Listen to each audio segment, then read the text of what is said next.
A. 하나님의 영. 오늘 할 주제는 하나님의 영, 성령, 성령론입니다.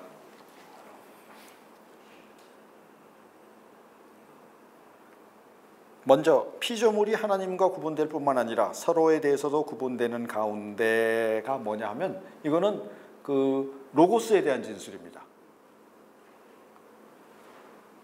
지난 시간에 했던 그 로고스 진술을 딱 한 문장으로 요약을 해줍니다. 우리가 아는 말씀, 로고스, 하나님의 아들의 기능이 뭐냐면 1번 피조물이 하나님하고 구분되는 것, 1번. 그 다음에 2번 피조물 서로에 대해서도 구분됩니다.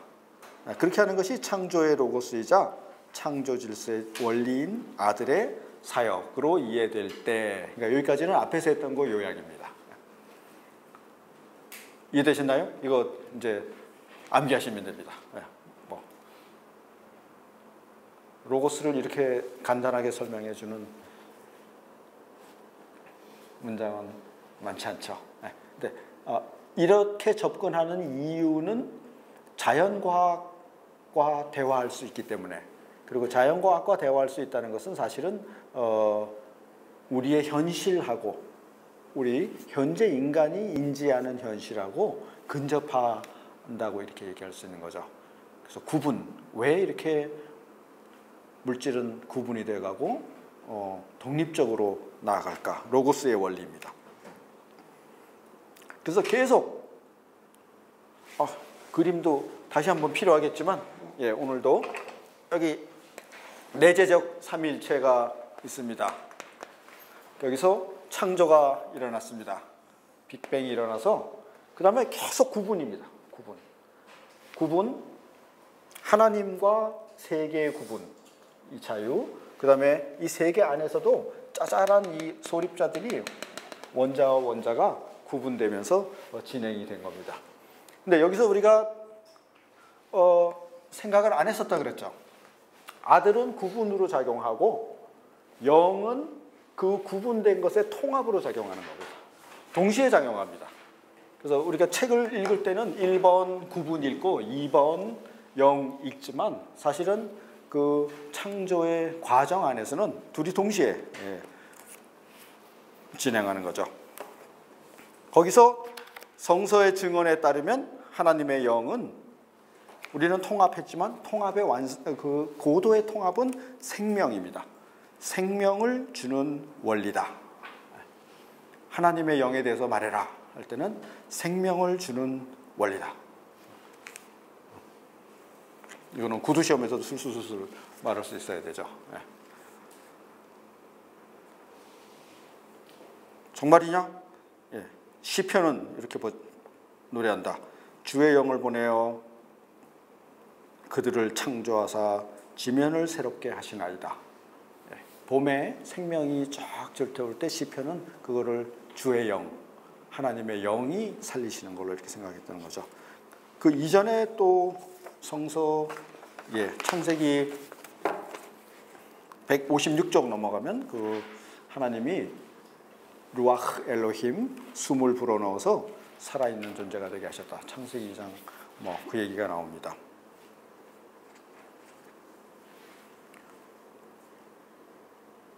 다음에 욥기에 가면 하나님이 숨을 거두시면 그러니까 영을 지금 설명하고 있는 거죠. 숨을 거두시면 다 생명을 잃어버린다. 결론, 모든 영혼과 인간의 호흡이 사실상 그분의 손 안에 있다. 이렇게 쭉 성서적으로 영은 생명의 영이다 라는 걸 설명했습니다. 근데 그 다음 단락은 자연과학은 어떻게 얘기하나요? 현대생물학에 따르면, 생물학 전공하신 분도 계신데, 현대생물학에 따르면 세포의 생명은 영의 작용이 아니고 뭔지는 모르죠. 과학이 설명을 못하지만, 그러나 어쨌든 생명체를 초월한 어떤 힘의 작용은 아니다. 과학에 의하면. 그러니까 이 두 대립을 이제 끌고 가는 겁니다. 과학은 어떻게 하냐면 생명은 그 세포라는 생명체를 초월한 어떤 게 아니다. 과학. 근데 성경은 뭐라고 얘기하죠? 하나님의 영이 불어와서 밖에서부터 와서 생명이 코로 불어넣어진다. 이 두 개가 지금 이제 끝까지 대립을 하는 겁니다. 과학과 영이. 그래서 지금은 이제 서론이니까 일단 과학하고 다르다까지만 전개했습니다.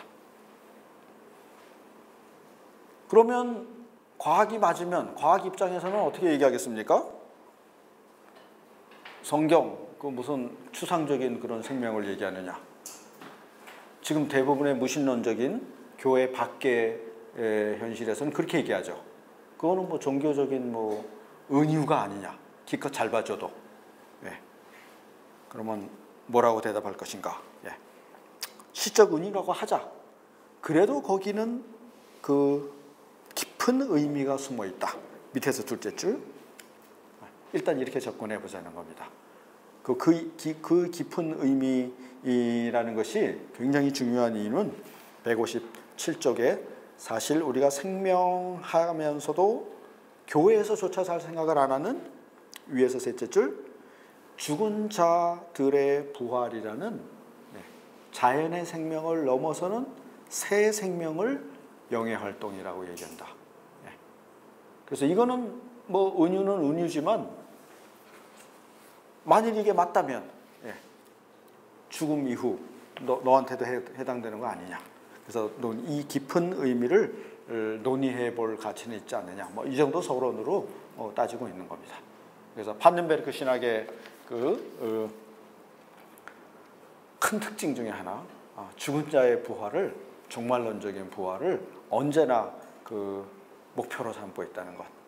그곳으로부터 오는 빛을 비추려고 한다는 것. 예. 그 점에서 막 또 보수적이라고 또 막 어떤 사람들은 그렇게 얘기하기도 합니다. 대충 이렇게 서론하고 그 다음에 157쪽에서는 창세기 1장 2절에 그 하나님의 영은 물 위를, 수면 위를 운행하시고라는 구절로 주석으로 넘어갑니다. 거기 본문에 나와 있네요. 하나님의 영은 수면 위를 운행하시느니라. 하나님의 영의 바람이 수면 위를 운행하신다.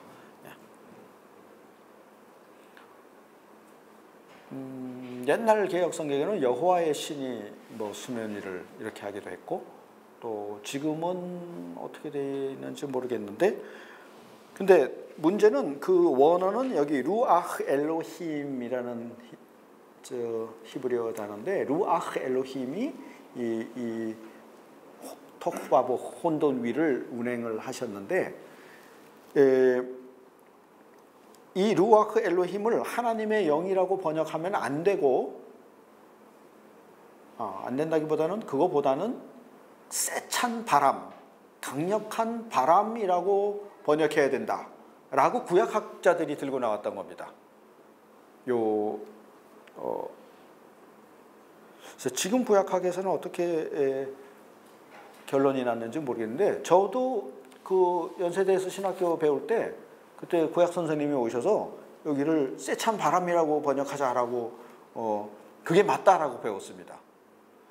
그래서 이상하다라고 생각을 했는데, 성경에는 여호와의 신이 이렇게 돼 있는데 그걸 세찬 바람이, 근데 뭐 미국에서 갓오신 교수님이 막 그렇게 얘기하니까 그때 그게 맞나 보다 이렇게 배운 거죠. 참 신학 안에 참 어렵습니다. 그랬는데 판넨베르크는 거기에 반기를 들고 있는 겁니다. 조직신학자로서. 제일 밑에 줄 보면 폭풍을 가리킨다는 주장 191. 폰너트가 그랬나요? 어마어마하게. 그러면 엘로힘은 뭐냐? 엘로힘이 원어로는 하나님이라는 뜻이죠. 루아흐 엘로힘인데 루아흐를 폭풍이라 그러면, 그래서 그때 저도 배웠던 게 엘로힘은 최상급을 가리키는 부사다. 그래서 가장 세찬 바람 이렇게 된다는 겁니다. 그랬는데 158쪽 거기 보면 판넨베르크는 올바르게도 그건 기괴한 이해다. 강력하게 반발하고 있는 겁니다. 왜 기괴하냐 그러면 거기 말고 다른 구약 선서 전체에서 엘로힘이 항상 하나님으로 말해준다는 겁니다. 근데 창세기 1장 2절에서만 엘로힘을 최상급으로 한다? 아, 이건 그래서 기괴하다, 그로테스크하다 라고 표현을 한 겁니다. 그래서 저는 뭐 지금으로서는 판덴베르크 해석이 맞다는 생각이 드는데, 아직 저 구약 전공 선생님들하고 얘기를 못 해봤습니다. 만나면 딴 얘기 안 하려고 바빠서 뭐 잘 지내냐 그러고 뭐 이런 얘기하지 이게 생각이 안 나는 겁니다. 그래서 이거는 메모를 해놨다가 저 구약 선생님. 구약 그 주석학자들은 그 폰나트의 그 견해를 거의 안 받아들여요. 요새 그렇게 돼 가는 것 같죠? 미국에서 그 찰스 비에스 여기 박주 190은 찰스 비에스 찰스 같은 사람 대표적인. 그래서 아마 대체로 판덴베르크 식으로 이렇게 반대가 지금 우세한 것 같습니다. 그래서 이 대목을 잘 기억을 하셨다가 나중에 논문 쓸 때 이거 하나님의 영 이거 안 나오는 논문 없겠죠? 각주에다가 쓰면 반 페이지는 접고 들어가죠. 아닌가요? 그래서 158쪽 중간에 가면 영과 바람의 의미가 왜 양자택일의 문제가 되어야 하느냐. 바람의 뜻도 들어가 있습니다. 원래 하나님의 영이라고 할 때 그 영이 바람이라는 뜻이 들어가 있다는 겁니다. 양자택일이 아니고 둘 다다.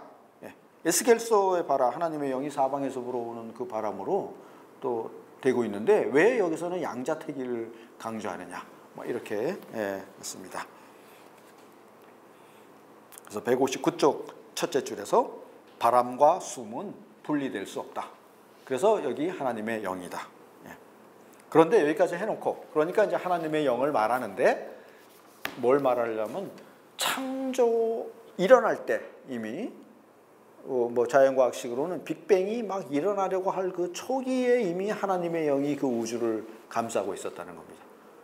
그래서 하나님의 영 그러면 이 우주 전체를 감싸는 거시적인 큰 관점에서 바라봐야 된다. 이런 뜻입니다. 159쪽 둘째 줄. 곧바로 뒤따라오는 하나님의 창조의 말씀, 빛이 있으라.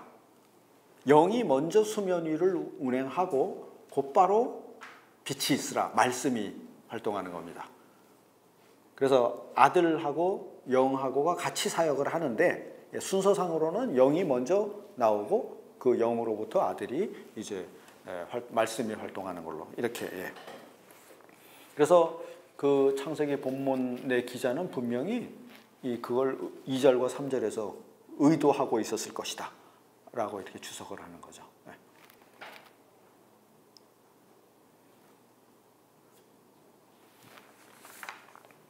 그래서 창조 전체를 덮는 하나님의 영. 여기 창조론이니까 창조론에서 생명의 영 했을 때. 왜냐하면 자칫 잘못하면 우리가 성령 그러면 우리가 그 말할 수 없는 탄식으로 우리에게 위로하시는 로마서 그 성령의 교회에서 너무 익숙해져 있어서 개인화된, 내면화된 그런 성령만 생각하기 쉽습니다.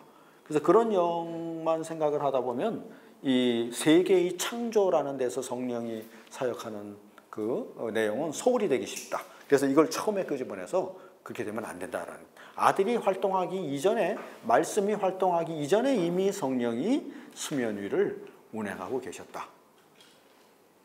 그래서 이 수면은 우리가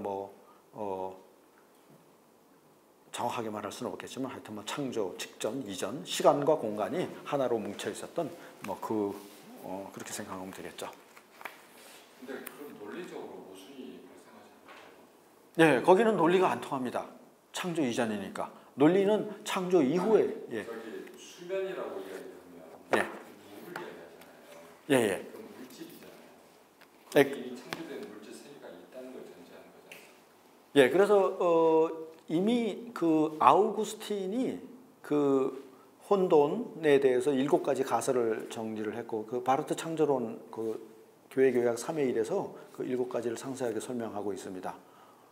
그래서 창조 이전의 물질 존재, 그 물질 아닌 물질, 형상, 플라톤의 형상, 여러 가지 가능성, 지금 교회사에서 나타났던 그런 견해가 한 7가지 정도 있습니다.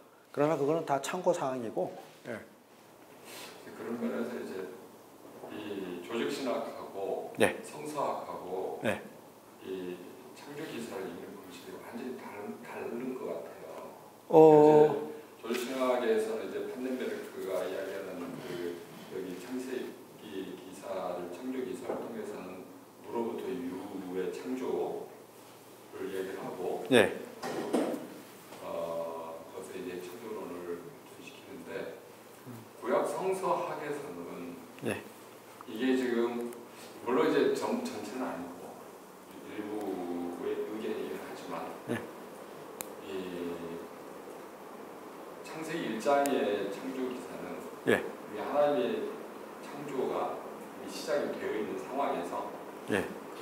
그러니까 하루가 땅이 있었고 예. 그리고 위에 물이 있었고 물이 뒤덮고 있는 그 상황 우리 하나님이 하루가 땅 창조해 놓은 그 상태 예. 그 상태를 이제 생명이 살 수 있는 공간을 만드는 가는 과정에 대한 설명이다. 아 그렇게 이것도 다 판넨베르크가 그렇게 생각합니다.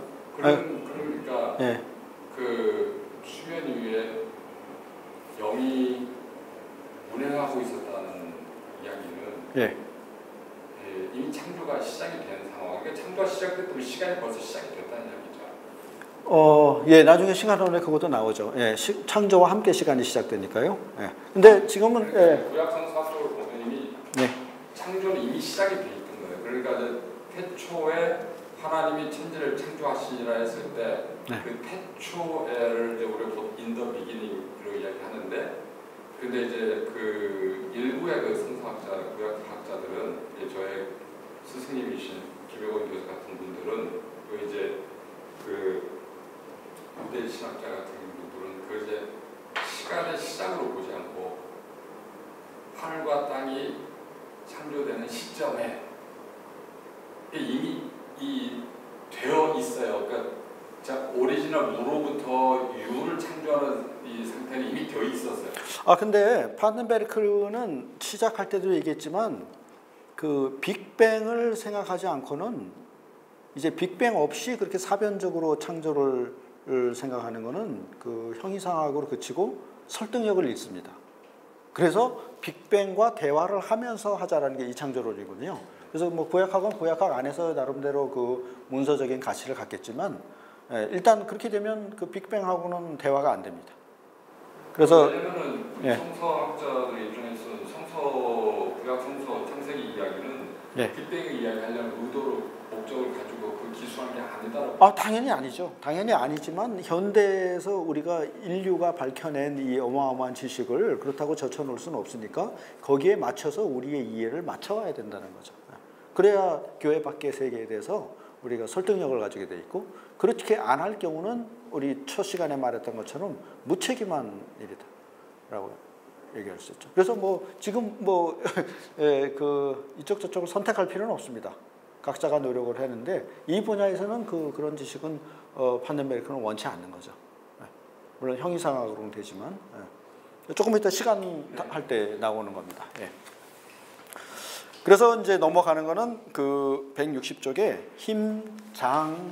힘장영입니다.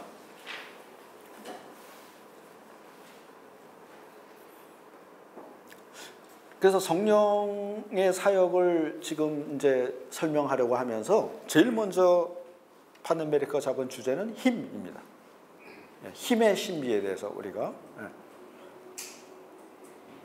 왜냐하면 하나님의 영 할 때는 우리가 피조물한테 직접 다가오는 어떤 힘을 얘기하거든요. 하나님이 역사한다 그러고 하나님이 임재하신다 그러고 우리가 교회에서 내내 얘기하죠. 하나님이 정말로 힘을 행사하시나요? 교회에서는 어떤 감성적인 신앙을 통해서 그렇게 뭐 신앙 고백을 하죠. 그러나 자연과학에서 그걸 어떻게 설명할 겁니까? 그래서 힘이 주제가, 그러니까 자연과학과 대화를 하려면 물리적인 힘이 척춘 주제가 되는 겁니다.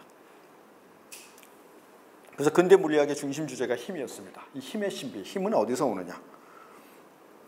힘의 근원. 그래서 힘에서 생각을 할 거는 힘이 물체에 속한 것이냐, 아까처럼 물체 밖에서 오는 것이냐, 그 두 가지 이제 논쟁입니다. 아까는 생명을 가지고 얘기를 했었죠. 생명이 그 생명 세포에 속한 것이냐, 아니면 세포 밖의 외부로부터 오는 것이냐, 바람으로부터 오는 것이냐, 그 내용이 이 물리학의 힘에서도, 근데 그게 이 물리학의 역사 안에서도 이미 쭉 논쟁이 됐다는 겁니다. 데카르트는 철저하게 힘이 그 물체에 속한 걸로 생각을 했습니다.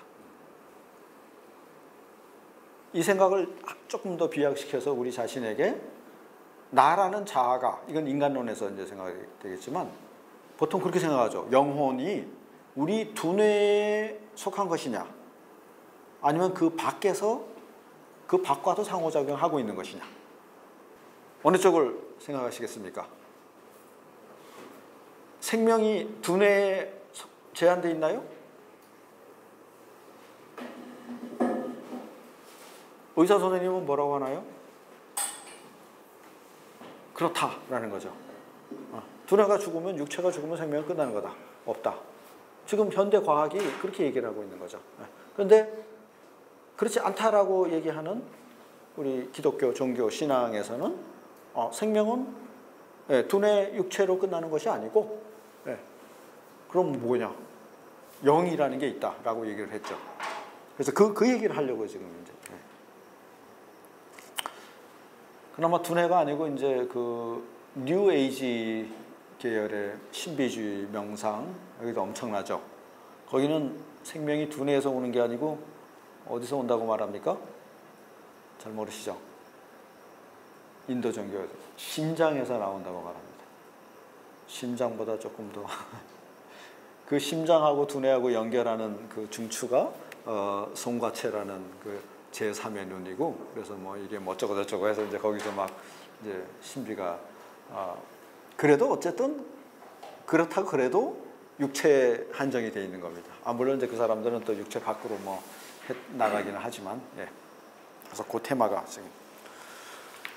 그래서 160쪽에 보면 뉴턴은 관성은 물체 자체에 속해 있다. 힘을 두 개로 따졌습니다. 그래서 밀면 앞으로 쭉 쥐가 나가니까 이거는 물체 자체에 속한 거다. 근데 물체에 속하지 않은 다른 또 힘이 있다. 그 힘은 비물질적인 161쪽 둘째 줄 보면 그거는 중력을 생각을 했습니다. 그래서 뉴턴은 두 가지를 생각한 겁니다. 힘이 그 안에 속한 것도 있고 물체 밖에 있는 어떤 중력은 그렇지 않은 것 같다라고. 뉴턴은 우리 기독교 신앙의 입장에서 보면 굉장히 경건하고 받아들일 만한 그런 관점을 가졌습니다. 근데 거기에 반대한 사람이 누구냐 그러면 18세기 들어와서 그 161쪽 중간에요. 마흐, 뭐 헤르츠 이런 사람들이 나오면서 뉴턴을 비판하고 나오는 겁니다. 과학이 무슨 그런 추상적인 신비적인 형이상학적인 얘기를 하느냐. 모든 힘은 물체 그 안에 질량으로 환원된다 라고 하면 이제 환원주의로 들어와서 오늘 이것이 현대 과학의 전체를 지배하고 있는 겁니다. 그렇게 되면 결과는 161쪽 밑에서 셋째 줄, 하나님이 세계 사건에 영향을 미친다는 신학적 표현은 틀림없이 이해할 수 없는 것이 될 것이다. 지금 이렇게 됐습니다. 과학자들은 아무도 받아들이지 않죠. 교회에 나와서 예배를 드리는데 그거는 뭐 마음의 위로나 안식을 얻기 위한 것이고, 하나님이 이 물리적 세계에 영향을 미친다고 안 믿습니다. 과학자들이 안 믿으니까 목사님도 안 믿습니다. 자, 그래서 힘 개념을 하고 있는데, 힘을 질량으로 환원시키려는 그런 반종교적 논리. 그랬는데 이제 과학 내부에서 우리를 도와주는 사람이 나타났습니다. 그게 누구냐면 162쪽에 패러데이, 장이론입니다. 힘이 물체에 속해 있다 그랬는데 패러데이가 나타나서 아니다.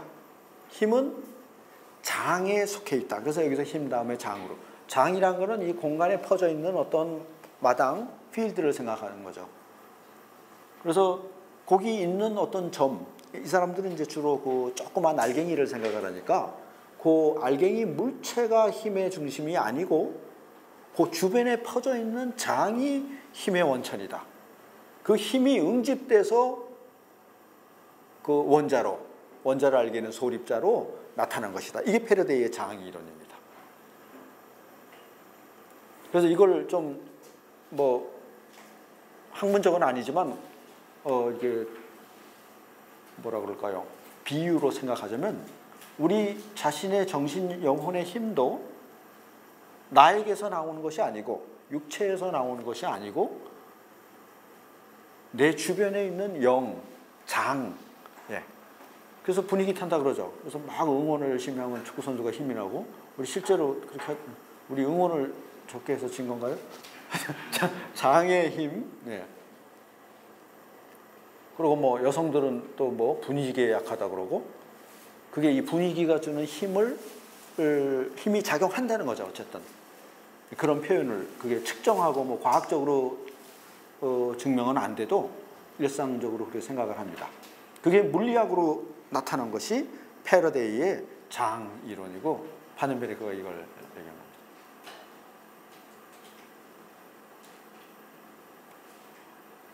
왜 우리 피부에 뭐 이렇게 가다 보면 여기 조그맣게 뭐 나오는 경우가 있잖아요. 그거 예? 아니 그렇게 큰 거 말고 좁쌀만하게 뭐 예? 뭐 하여튼 그 애들 때도 뭐 발열하고 그럴 때 이제 바이러스가 들어가면 그러니까 여기 튀어나왔을 때 그렇게 생각하시면 됩니다. 이렇게 뾰족뾰족 튀어나온 그게 힘이 아니고 이미 이 혈액 안에 몸 안에 퍼져 있는 거죠. 세균들이 퍼져 있다가 거기서 이 장이 이게 바깥으로 쫓아내려고 밀어낸 거죠. 피부 밖으로 쫓아내려고. 그러니까 이건 이미 죽은 거죠. 그런 것처럼 이 물질이라는 것도 이 물질 자체가 힘을 가지고 있는 것이 아니고 장이 있는데 이게 창조의 장입니다. 이 장 중에서 에너지가 응집이 되면서 여기 뾰족한 그 소립자가 그러니까 양자 물리학자들이 식청하는 그런 소립자가 공간에서 출현하는 겁니다. 그것들이 모이고 결합이 돼서 우리가 보는 현재 경험하는 물질 세계가 형성되고 있다. 이게 장 이론입니다. 그래서 그 162쪽 계속 다섯째 절 여섯째 부분은 물체 현상보다 앞서 주어지는 독립적인 실체가 장이다. 그래서 이거 우리가 과학자들한테 과학을 신봉하는 현대인들에게 영을 설명하려고 지금 장 이론을 가지고 온 겁니다. 장에서 물질이 이렇게 돼 있으니까. 그래서 공간을 가득 채우는 장들로 이렇게. 그래서 그 뒤로는 이제 쭉 거기에 대한 이제 보충 설명입니다. 작은 글자. 근데 라이프니츠의 단자론 뭐 우리 많이 들어봤죠. 단자론이 뭔가? 단자론도 여기 얼굴에 여드름 나는 것처럼 뾰룩시 나는 것처럼 그렇게 생각하면 됩니다. 장이 있는데 거기서 단자가 출현한다고 생각했던 겁니다. 여기서. 그러면 그 출현한 물질끼리 서로 이제 비투과성. 장은 서로 겹쳐질 수 있는데 물질은 서로 반발해서 동시에 물질의 특성은 같은 장소에 두 개가 못 있는 거죠. 밀어내야 되죠. 그 인간의 본성이 그렇죠. 내가 있으면 널 밀어내야 되고 그것이 힘의 개념에서 시작되는 반발력이다. 우리가 물질이 튕겨나가는 이유는 전기 반발입니다. 그러니까 양자역학에서는 그렇게 계산하죠. 내가 책상을 치지만 한 번도 나는 책상을 만난 적이 없습니다. 평생. 여기 다 현명형 되고 보면 안 닿아 있습니다. 안 닿아 있고 전기가 이렇게 서로 반발을 하는 거죠. 마이너스끼리. 그런 반발력 때문에 투과가 안 되고 있는 것이다. 뭐 그런 식으로 나왔습니다. 163쪽에서도 계속해서 그 넷째 줄 질량은 점의 형태로 나타난다. 장에서 물질이 출현하고 있는 겁니다. 물론 그 수준에서는 잠깐 나타났다가 사라집니다. 양자역학은 깜빡깜빡 한다는 말이 맞죠. 그래서 화이트헤드가 이제 그거를 존재의 근거로 뭐 엔티티 뭐 이렇게 해가지고 어쨌든 뭐 그런 얘기가 쭉 나오다가 뭐 나머지 아인슈타인의 뭐 시공간까지는 이제 여기는 선택입니다. 뭐 알면 좋지만 몰라도 큰 문제는 없는 그런 대목입니다. 자, 영과 장 이론 조금 이해가 되셨나요? 네. 그래서 이걸 여기 본문에는 안 나와 있지만 다시 한번 우리 두뇌, 생명의 힘, 나라는 자아의 힘이 두뇌에 한정되어 있다고 생각하는 것이 지금 거의 대부분의 현대인의 생각이죠. 그게 아니다라고 반대 의견을 내볼 수 있는 것이 이 장이론입니다. 우리 영혼이라는 것도 사실은 우리 주변에 있는 뭔지는 모르겠지만 그런 힘들이 모여서 응집이 돼서 여기서 나타나고 있는, 그렇게 보면 또 이게 불교하고 상당히 가까워져서 불교에서 뭐 이런 이론 막 가져왔죠. 인연이 응집이 되어서 여기서 합쳐져서 나타났다가 인연이 끝나면 또 다 이렇게 흩어지고 장이론하고 비슷합니다. 우리가 개신교도 배울 수 있는 거는 거기서 이제 배워야 됩니다. 그래야 영을 얘기할 수 있으니까. 근데 옛날에는 그런 그 장이론이 없었으니까 영을 자꾸 여기 두뇌 안에 정신작용으로 한정시킨 겁니다. 그러다 보니 중세시대에는 영이 뭐겠느냐? 이성으로 생각하는 겁니다. 그래서 결국 해결 철학에서는 절대 이성, 절대 정신이 영으로 이렇게 그러면서 애매모호하게 된 거죠.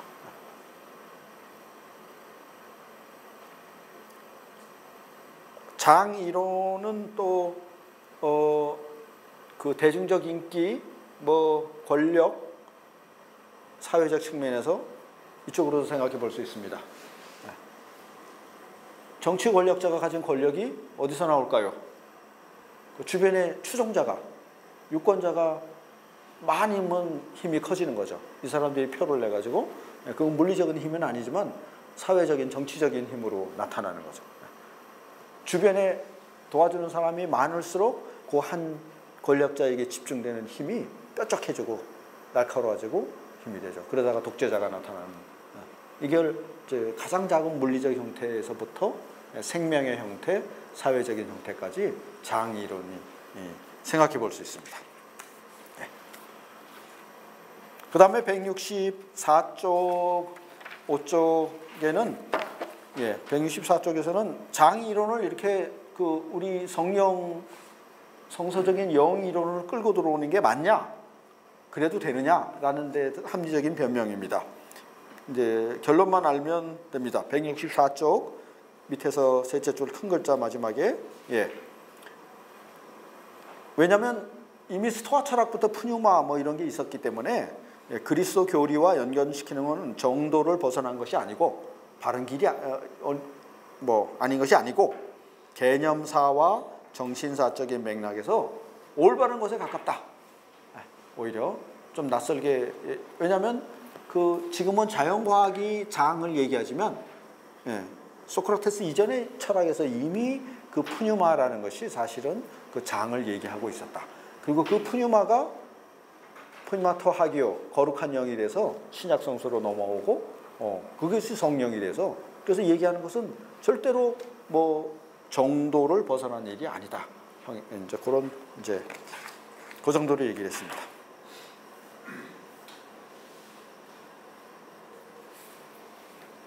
다음에 또 쭉 165쪽 세 번째, 네 번째 중세시대의 개념은 아리스토텔레스가 부활해서 우리 제1원인 이런 거 배우셨죠? 제1운동자. 운동에는 운동이 있고 운동에 운동이 있어서 처음에 땡 하고 움직인 사람이 아니고 움직인 분이 하나님이시다. 이렇게 생각하는 게 제1원. 그러니까 이런 식으로 생각을 하면, 그러면 두 번째 운동부터는 하나님이 개입을 안 하신다는 겁니다. 운동 그러니까 부딪혀서 두 번째부터는 당구공이 다 자기들끼리 이제 헤쳐나가는 이런. 그렇게 해서 예. 중간에 165조 중간에 보면 하나님이 자연 사건에 영향을 미친다는 생각은 불필요하고 이해할 수 없는 것이 되어버렸다. 그래서 이것이 이제 르네상스의 결정론을 예비한 거죠. 오늘날 자연과학이 거기서 나온 거고요. 그래서 심지어 장 이론을 극대화시킨 아인슈타인조차도 신은 주사위 논리를 하지 않는다 그래가지고 뭐 이거는 저기 아인슈타인의 별명이 최후의 고대인입니다. 나중에 다시 한번 나오겠지만 그 양자 물리학을 거부하고 불확정성을 거부했다는 점에서 확률에 우리 우주가 확률에 의해서 그 이루어져 있다는 것을 받아들이지 않으려고 했죠. 끝까지 벽돌로 지어져 있다는 그런 고전 역학을 뭐라 그럴까 붙들고 있다가 마지막까지 세상을 떠났습니다. 그래서 아인슈타인의 별명은 최후의 고대인. 물론 이제 양자 물리학자들이 이제 지어준 별명입니다.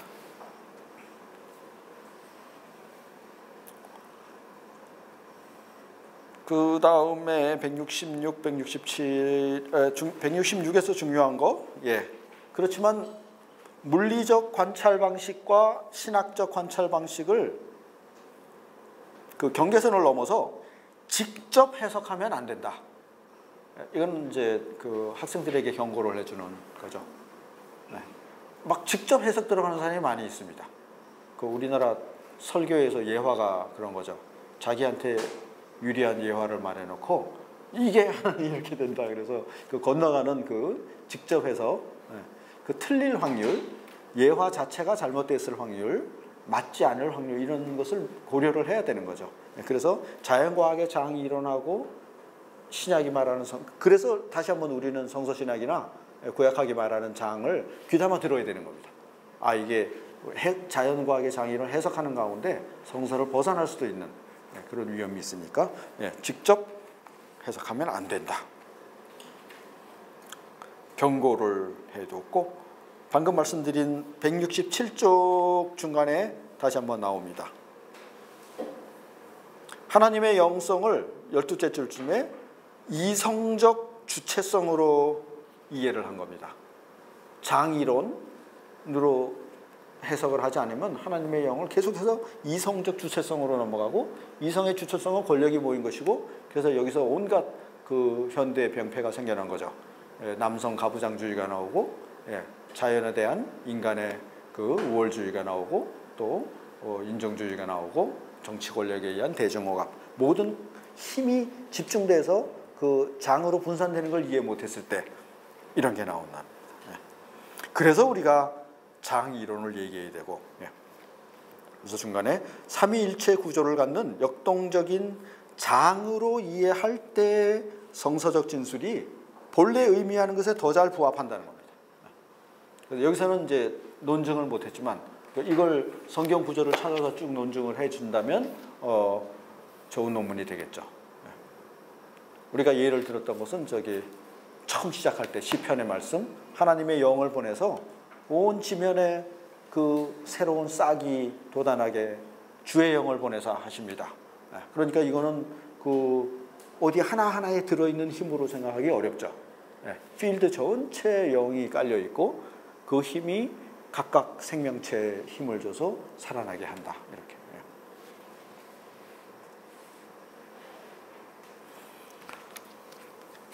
중요한 대목 성령론에서 여기 중간쯤 보면 성령의 인격 그 자체가 장인 것이 아니다. 장은 신적 본질이 단번에 하나의 장으로 현시된 것을 이해해야 된다.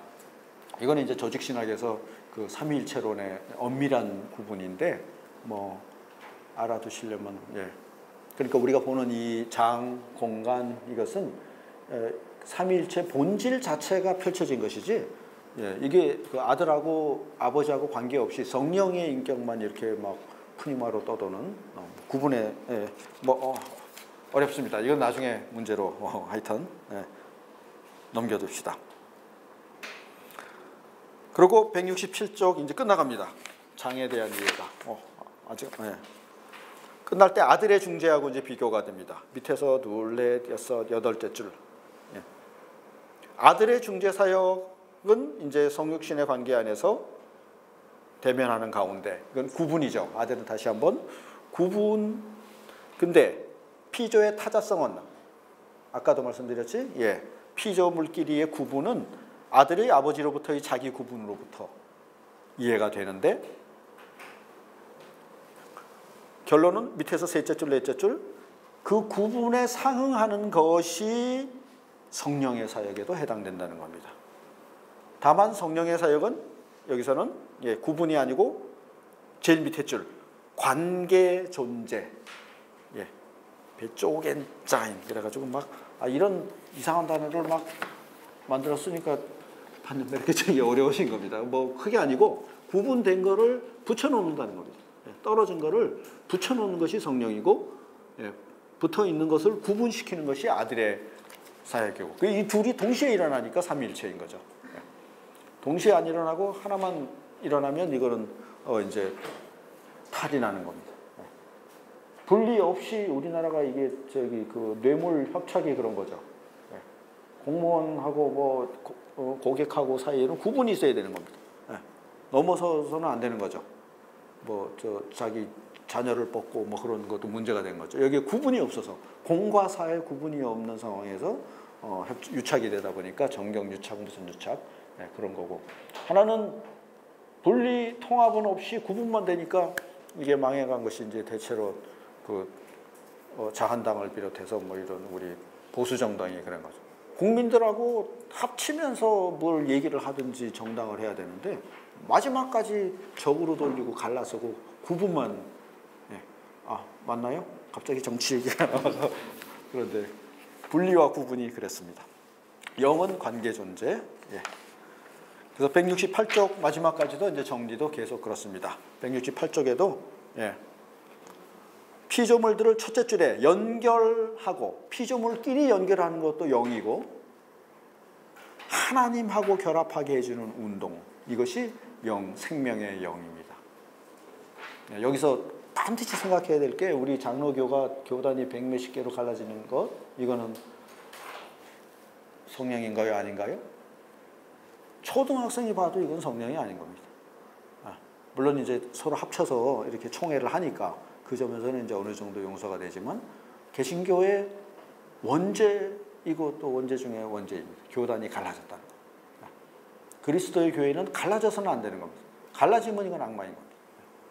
물론 이제 갈라지되 서로의 이제 미국 교회하고 독일 교회하고 뭐 서로 지역이 다르니까 뭐 이런 식으로 해서 서로 차이를 이해하고 서로 받아들이는 거지. 이게 교단 자체가 갈라져가지고 우리 옛날에는 그랬죠. 통합 목사는 합동 교회 가서 설교 못한다. 지금도 그럴걸요?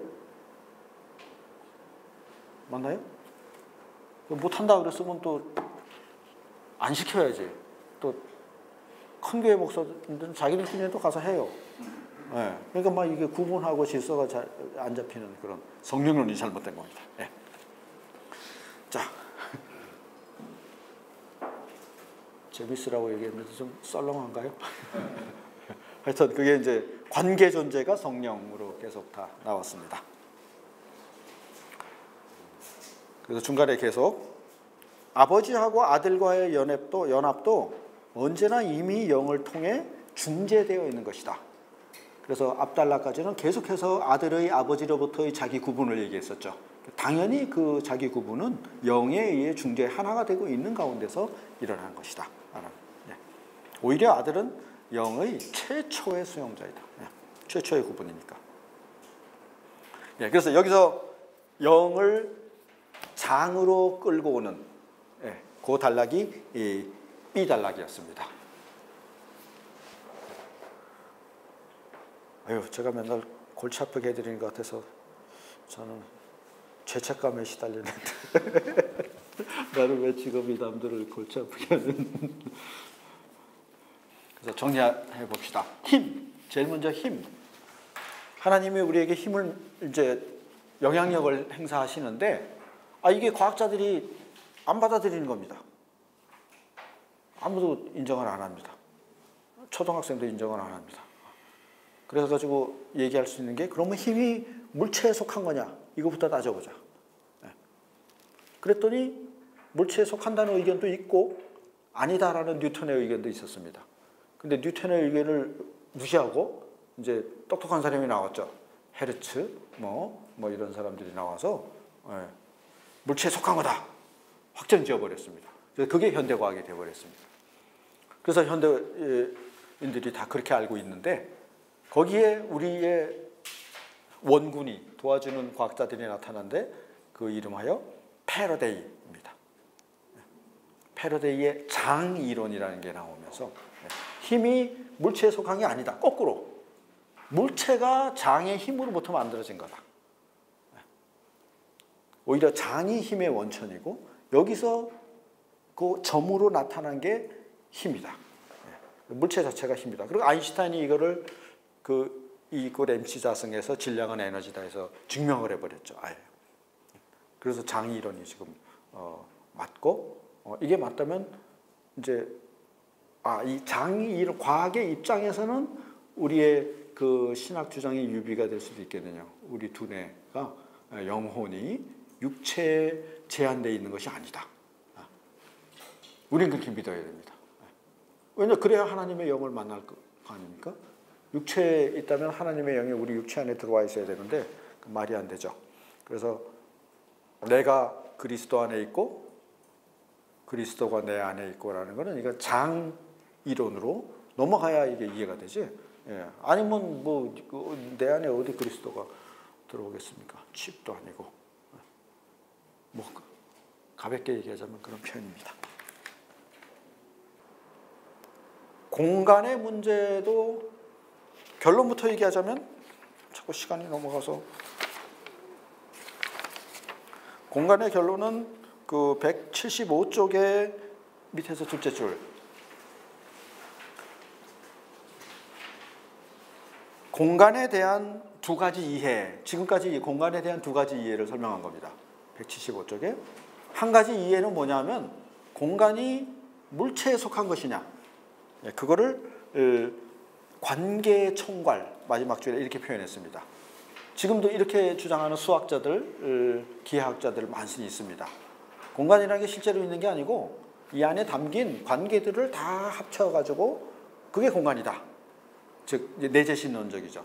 근데 두 번째 관점은 176쪽에 보면 그 물체보다 앞서 주어져 있는 어떤 것이다. 그러니까 그 힘에 대한 견해하고 거의 비슷하죠. 힘이 물체에 속한 것이냐 물체 밖에도 있는 거냐.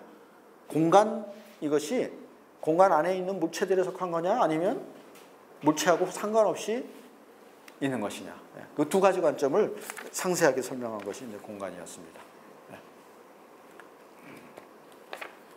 그래서 두 번째 관점을 얘기한 사람 중에는 뭐 대표적인 사람이 170쪽의 밑에서 셋째 줄 중세 시대이긴 하지만 모어라는 사람이 있었다고 합니다.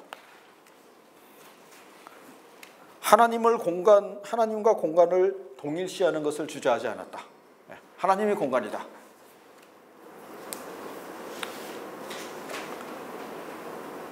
그 실질론하고 물론론의 새로운 버전들이 재미네요.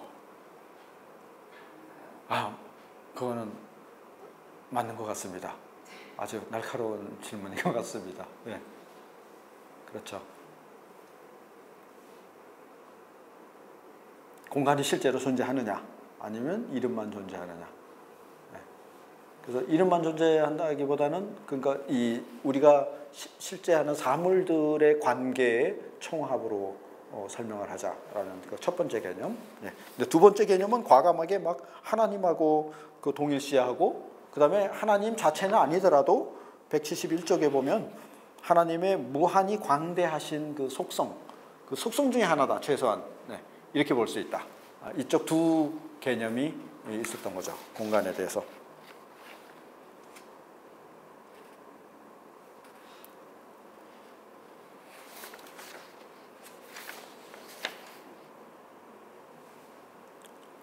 그런데 176쪽으로 넘어가서요. 공간에 대해서 막 설명을 했습니다. 반덴베르크의 결론은 이 두 가지는 176쪽 두 쪽에서 서로 배척할 필요가 없다. 이쪽도 맞고 저쪽도 맞다.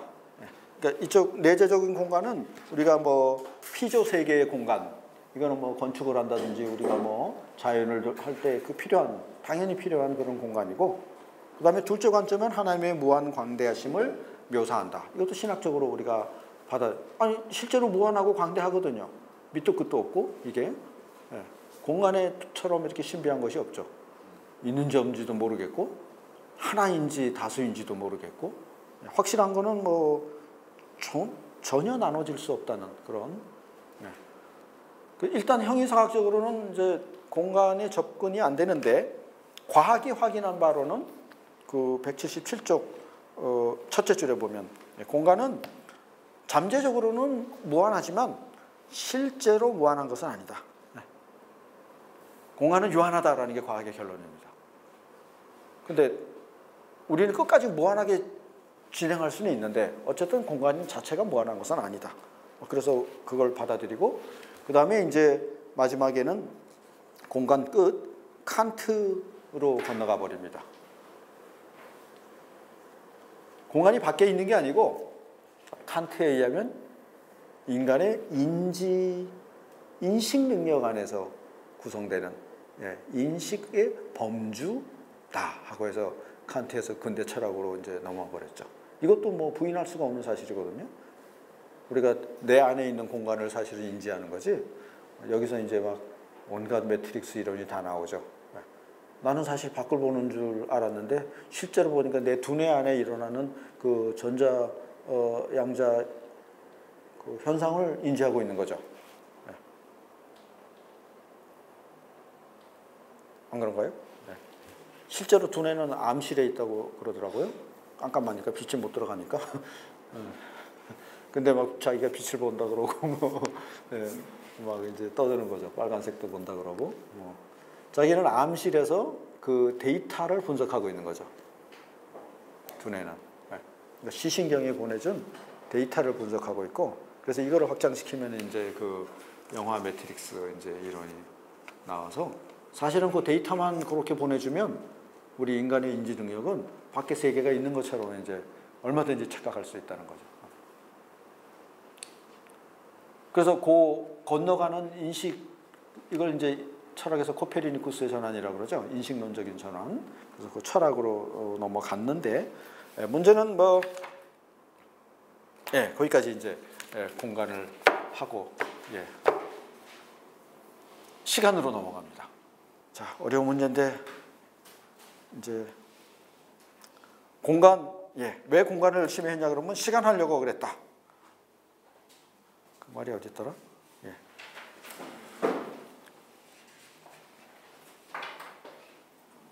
179쪽. 공간 열심히 공부하고 나니까 공간 왜 한 줄 아냐? 시간 하려고 한 거야.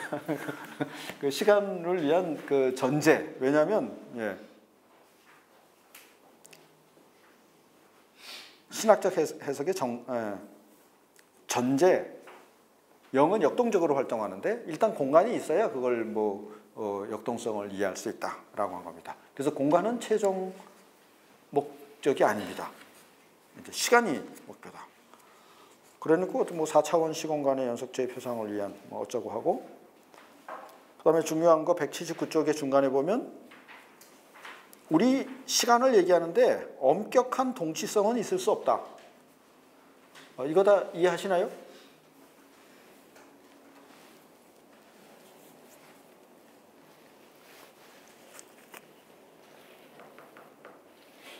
이 대목 179쪽 중간에 엄격한 동치성은 있을 수 없다. 아니 말로 해도 우리가 조금 있으면 비 올 텐데 번쩍하죠.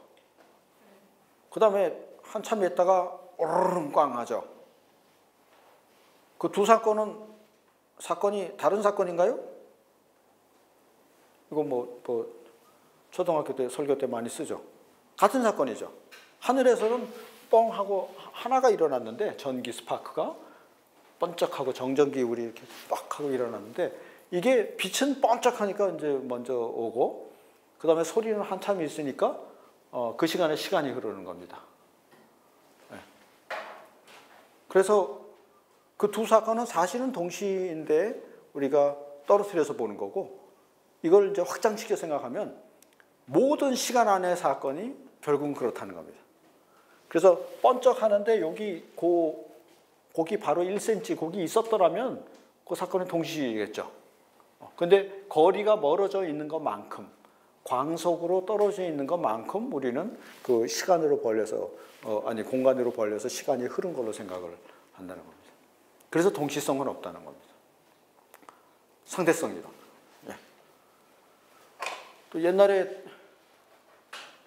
그 군대 가면 이렇게 해서 엎드려서 총을 쏘는데 빵 하고 여기 이제 그 표적이 지금은 어떻게 하는지 모르겠는데 표적이 딱 맞는지 안 맞는지 이렇게 400m 가서 요 밑에 이렇게 참호를 파고 여기서 앉아 있는 친구가 있습니다. 그래서 여기를 딱 맞고 가면 여기 맞았다 그러고 여기 맞았다 그러고 알려주는 겁니다. 지금은 뭐 전자장치가 발전해서 이런 거 안 하겠지만 그 다음에 안 맞으면 어떻게 합니까? 핑 하고 지나가면 그러면 흔들흔들 안 맞았다. 그러면 이 새끼 총도 못 쏴 그러고 막 밟고 이제 그게 이제 군대 훈련소입니다. 그런데 이게 뭐 여기서 빵 하고 쐈을 때 여기서 사건 1이 일어나죠. 이거는 빵인데 여기서 뚫고 지나가는 거는 툭 하는 탁 하는 소리가 들리더라고요. 이게 뭐 사건 2입니다. 근데 여기 앉아 있는 사람한테는 여기 뚫고 지나가는 탁 하는 소리가 먼저 들립니다. 사건 2가. 그 다음에 400m니까 한참 있다가 총 쏘는 소리가 빵 하고 들리는 겁니다. 뭐 쉽게 이해가 되시죠? 그러니까 사건 2에서 시간이 사건 1로 흐르는 겁니다. 여기 있으면 먼저 툭, 그 다음에 총소리가 빵 하고 나는 겁니다. 근데 여기서 쏘는 사람은 여기 귀를 대고 쏘는데 빵 하고 먼저 들리죠. 그 다음에 한참 들어가서 이제 저기 뚫고 지나가는 소리가 툭 하고. 그러니까 사건 1에서 사건 2로 이 사람한테는 관점이 들어가는 거고 여기 있는 사람의 관점한테는 사건 2가 먼저 일어나고 사건 1로 올라갑니다. 제가 독일 가서 이걸 독일어로 에라이크니스 아인스 에라이크니스 츠바이하고 발표를 했는데 거기 앉아있던 그 어떤 그 체코 아가씨 비슷한 아가씨가 마세시대 애는 뭐냐 그러고 애는 사건 에라이크니스다. 예. 뭐 이런 거 싫어하는 그런 표현이 있는데 이게 중요한 표현이죠. 예. 아이고 이게 또 안 지워지네요. 그 동시성은 없다. 이해가 되시나요? 예. 요거는 400m에서 동시성이고 그렇다면 우리가 이제 밤하늘의 허블 사진을 보죠. 이쪽 은하하고 이쪽 은하하고 사이는 이게 어느 게 먼저인지 동시에 있다는 게 의미가 없다는 겁니다. 전혀. 지금 여기서 이게 뭐 몇만 광년, 몇억 광년 이렇게 되면 우리는 이 은하의 이제 과거를 보고 있는 거죠. 그 얘기는 뭐 우정화 교수님이 많이 강조를 하시죠. 심지어 빅뱅 당시에 137억 년의 빛이 지금 도달하고 있습니다. 우리가 볼 때는 그게 137억 년 전이지만 지금 거기 동시성이라는 건 있을 수가 없는 거죠. 그런 의미에서 이제 양자역학에서 이제 그 동시성은 환상이다. 더 나아가서 그 아인슈타인은 과거, 현재, 미래, 시간 자체는 환상이다. 이렇게까지 말했죠. 관찰자 보기에 따라서 다 다르니까요. 근데 좀 이제 제한적인 그런 건 있지만, 그 얘기가 그 이제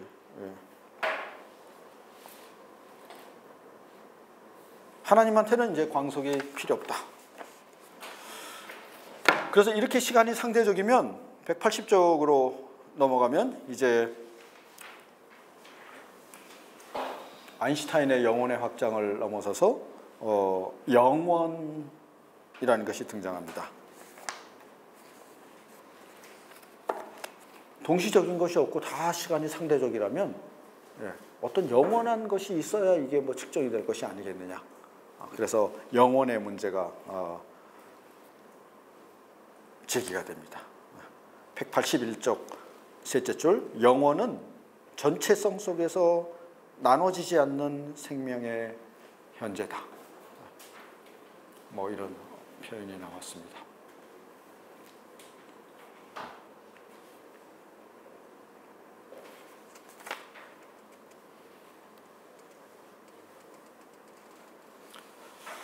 자, 어떻게 설명을 해야 될까?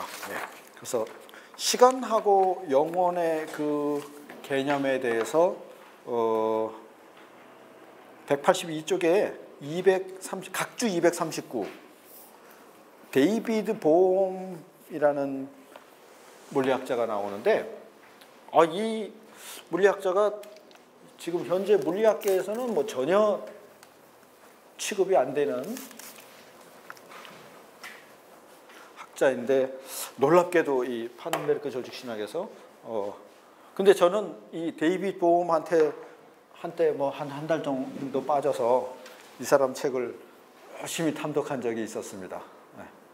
그래가지고 너무 반갑더라고요. 여기서 이게 왜 이렇게 나? 근데 뭘 말했냐 그러면 그는 이 우주의 입자이면서 파동 그런 거 많이 들어보셨죠? 존재는 입자라고 측정하는 그 입자가 존재의 근원이 입자인 동시에 파동입니다. 그래서 둘 다다 항상. 그렇다면 우리가 이게 물질이라고 생각하는 이 물질도 둘 다니까 파동으로 이루어진 세계가 존재가 또 있을 게 아니냐라는 겁니다. 파동은 아까처럼 장으로 측정이 됩니다. 파동은 두 개가 동시에 있을 수 있고 창문 두 개를 동시에 통과할 수 있고 그렇죠. 그래서 파동으로 이루어진 우주를 데이비드 보험은 암재계라고 불렀습니다. 그래서 우리는 물질 우주 하나만 있는 게 아니고 보험에 의하면 파동 우주, 암재계가 있고 그 다음에 우리가 명확하게 나오는 명재계, 물질 우주 두 개가 있다라는 겁니다. 사실 우리가 밤에 꿈을 꿀 때는 파동 우주로 가는 겁니다. 그죠? 꿈속에서 보는 물질은 물질이 아니죠. 근데 뭐 무겁기도 하고 뭐 돌에 맞으면 아프기도 하고 뭐 별 현상이 다 나오기는 하지만 그러나 깨어보면 그거는 실제 물질은 아니고 온통 그 뇌파로 파동으로 이루어지는 우주입니다. 그래서 이런 신비들이 이 보험의 세계에서는 이제 보이는데 이 정규 과학, 대학의 과학자들에게는 아직 인정을 못 받은 것 같습니다. 이 보험파하고 이제 다른 그 양자해석파 두 파가 서로 겨루다가 보험은 이제 밀려났습니다. 비주류로 학문에 그런 경우가 많죠. 그래서 결국 우리 그 시간이라는 것은 암재계 거기는 영혼의 세계, 파동의 세계는 영혼의 세계라고 하고 이곳으로부터 우리의 그 보이는 세계가 출현하고 있다 이렇게 생각을 한 것입니다.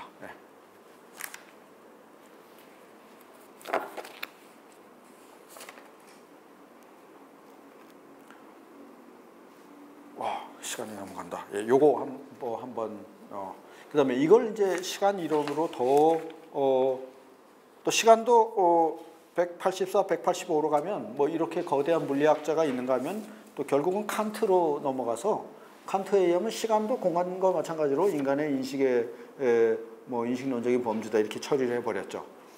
그래서 파넨베르크의 입장은 186쪽 제일 마지막에 그 칸트의 시간 그 다음에 여기에 근거한 초기 하이데거의 시간을 파넨베르크 입장은 완전한 해결이라고 판단해서는 안 될 것이다. 반대하는 겁니다.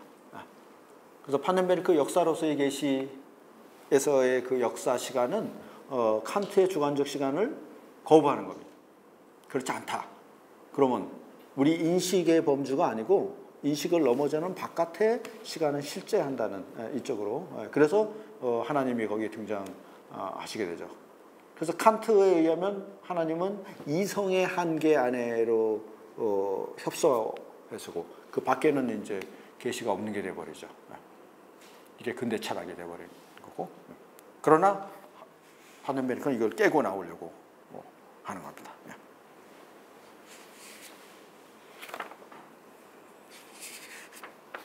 그러면 시간이 왜 이렇게 흘러가야 되냐? 도대체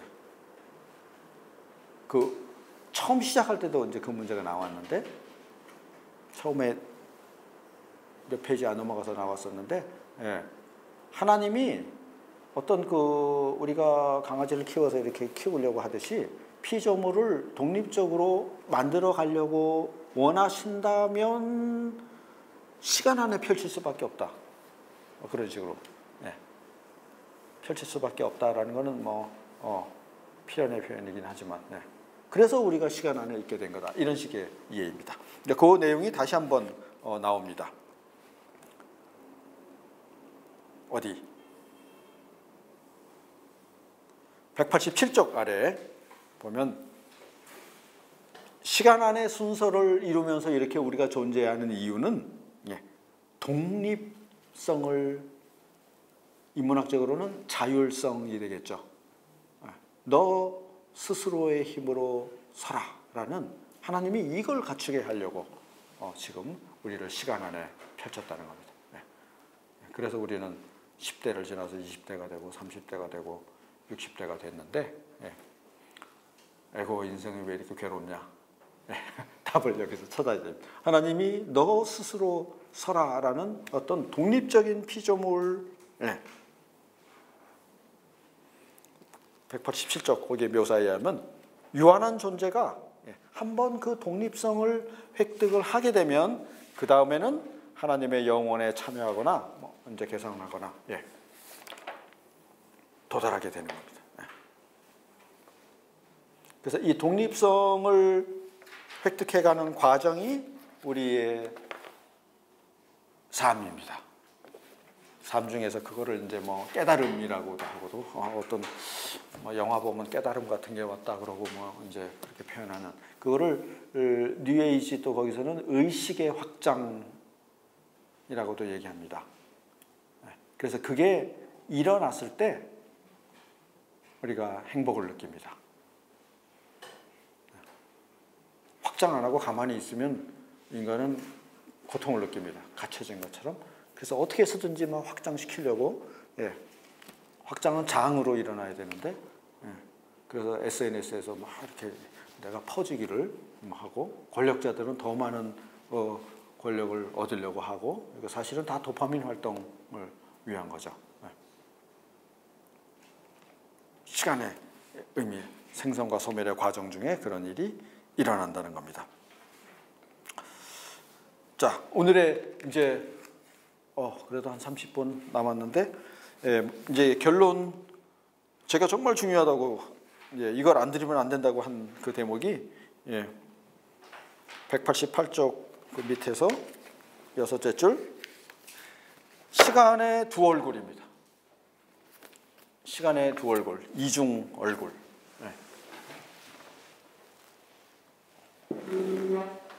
그래서 빅뱅이 일어나서 창조가 일어났는데 시간에 물론 딱 자를 수는 없겠지만 시간의 첫째 얼굴은 단순계라고 할 수가 있고요. 두 번째 얼굴은 복잡계라고 이렇게 이제 설명을 할 수가 있습니다. 그래서 여기서 시간의 첫째 얼굴은 단순계의 특징은 엔트로피입니다.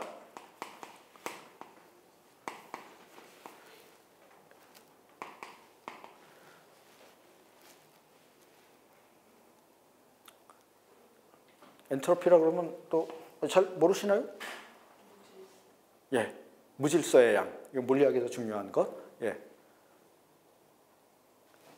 단순계 안에서는 여기는 폐쇄된 닫힌 체계입니다. 아무런 새로운 것이 더 이상 일어날 수 없는, 지금 저 과학이 생각하는 그런 세상이 그런 거죠. 이 세상은 물리 법칙에 의해서, 화학 법칙에 의해서 진행되고, 그 진행되는 과정 안에 하나님이고 뭐고 아무것도 새로운 것이 나올 수가 없다라는 것이 단순계였죠. 결정론적인 디터미니스틱이라고 말하기도 하는, 이게 우리가 살아가는 세상이거든요. 그래서 이 안에는 하나님이 없고 절망이 없고 우리에게는 희망이 없다라고 이쪽에 빠져드는 겁니다. 지금 세상이 이쪽으로 가 있는데, 근데 실제 우주는 시간의 두 번째 얼굴은 그렇지 않다는 겁니다. 복잡계라는 것은 열린 체계입니다. 전적으로 새로운 것이, 과거에 없었던 새로운 것이 출현할 수 있는 계입니다. 이걸 어떻게 설명을 제가 했냐면, 단순계라는 건 하나 더하기 1 더하기 1 하면 답이 얼마인가요? 3이다. 이게 답이었는데, 실제 세계는 이게 답이 아니라는 겁니다. 그럼 어떻게 되느냐? 이쪽이 커집니다. 그래서 여기서 플러스 알파가 나옵니다. 그래서 이거를 부분의 합은, 부분의 총합은 부분보다 크다. 말이 어떻게 되더라? 합은 부분들의 총합보다 더 크다. 그래서 합쳐지면서 이게 0이죠. 0이 없으면 그냥 3개 합치면 3개입니다. 그런데 실제로 이 우리가 살아가는 물질 우주를 포함해서, 인간 관계를 포함해서 합치면, 잘 합치면, 물론 마이너스 경우도 나오지만, 이게 마이너스가 될 수도 있지만, 여기에 부분에 없던 새로운 것이 출현하는 겁니다. 그래서 제가 지난 시간에도 말씀드렸잖아요. 짜장면을 하나 먹고 하나 먹고 하나 먹으면, 여기 뭐 웅짜 출현하는 겁니다. 그 여기에 맞춰 갔을 때 이 질서가 맞아가는 거죠. 마치 어거스틴이 하나님을 생각할 때의 삶 방식과 같지 않아요? 어거스틴도 벌써 이렇게 생각했나요? 그러니까 각자 개인이 하나님을 생각할 때, 하나님은 만약에 10사람이 있다고 치면 10사람의 플러스 n 플러스 1이 하나님의 존재다라고 표현을 했었잖아요. 신을 인식할 때. 그런 체계하고 똑같은 건가요? 그런 거 있었나요? 저는 좀 하여튼 이 원리는 중요합니다. 보라, 내가 새 일을 행하리라. 계속해서 여기에 나오는, 그리고 저 단순히 복잡계를 나누는 기준선이 네. 원자 세계에서 그러니까 원자가 나누어지고 그보다 더 작은 소립자가 나왔다고 하는 걸 받아들이는 그 시점에서 나눠지는 것이죠. 맞아요. 고전 역학의 물리와 양자역의. 아유, 어떻게 이렇게 잘하세요? 이쪽이 고전역학, 지금 대학에서 배우는 학, 이쪽이 양자역학으로 넘어가면서 이 복잡계가, 이 책에서도 양자역학으로 나오는데, 근데 사실은 양자역학이 아니고 이게 열역학 생물학, 분자생물학, 프리고진이 제일 먼저 이 복잡계를 얘기했습니다. 일리아 프리고진. 여기 저희 교회에 생물학 하는 데가 있어요. 물어봤더니 단순계 그거는 조그만 어떤 한 현상을 얘기를 할 때만 얘기하지, 요즘엔 다 그냥 열린 체계로 그냥 이해를 그냥 그걸로 그냥 간다 그러더라고요. 근데 이제 그런 뜻에서 복잡계가 아니고, 그거는 이제 여러 개를 엮어서 그래서 단순계가 이제 커진 거고, 그래서 복잡하다는 뜻이고, 이 복잡계는 전혀 과거에 없었던 새로운 것이 출현할 수 있는 예, 그런 뜻의 그 복잡계하고는 조금 다를 겁니다. 예.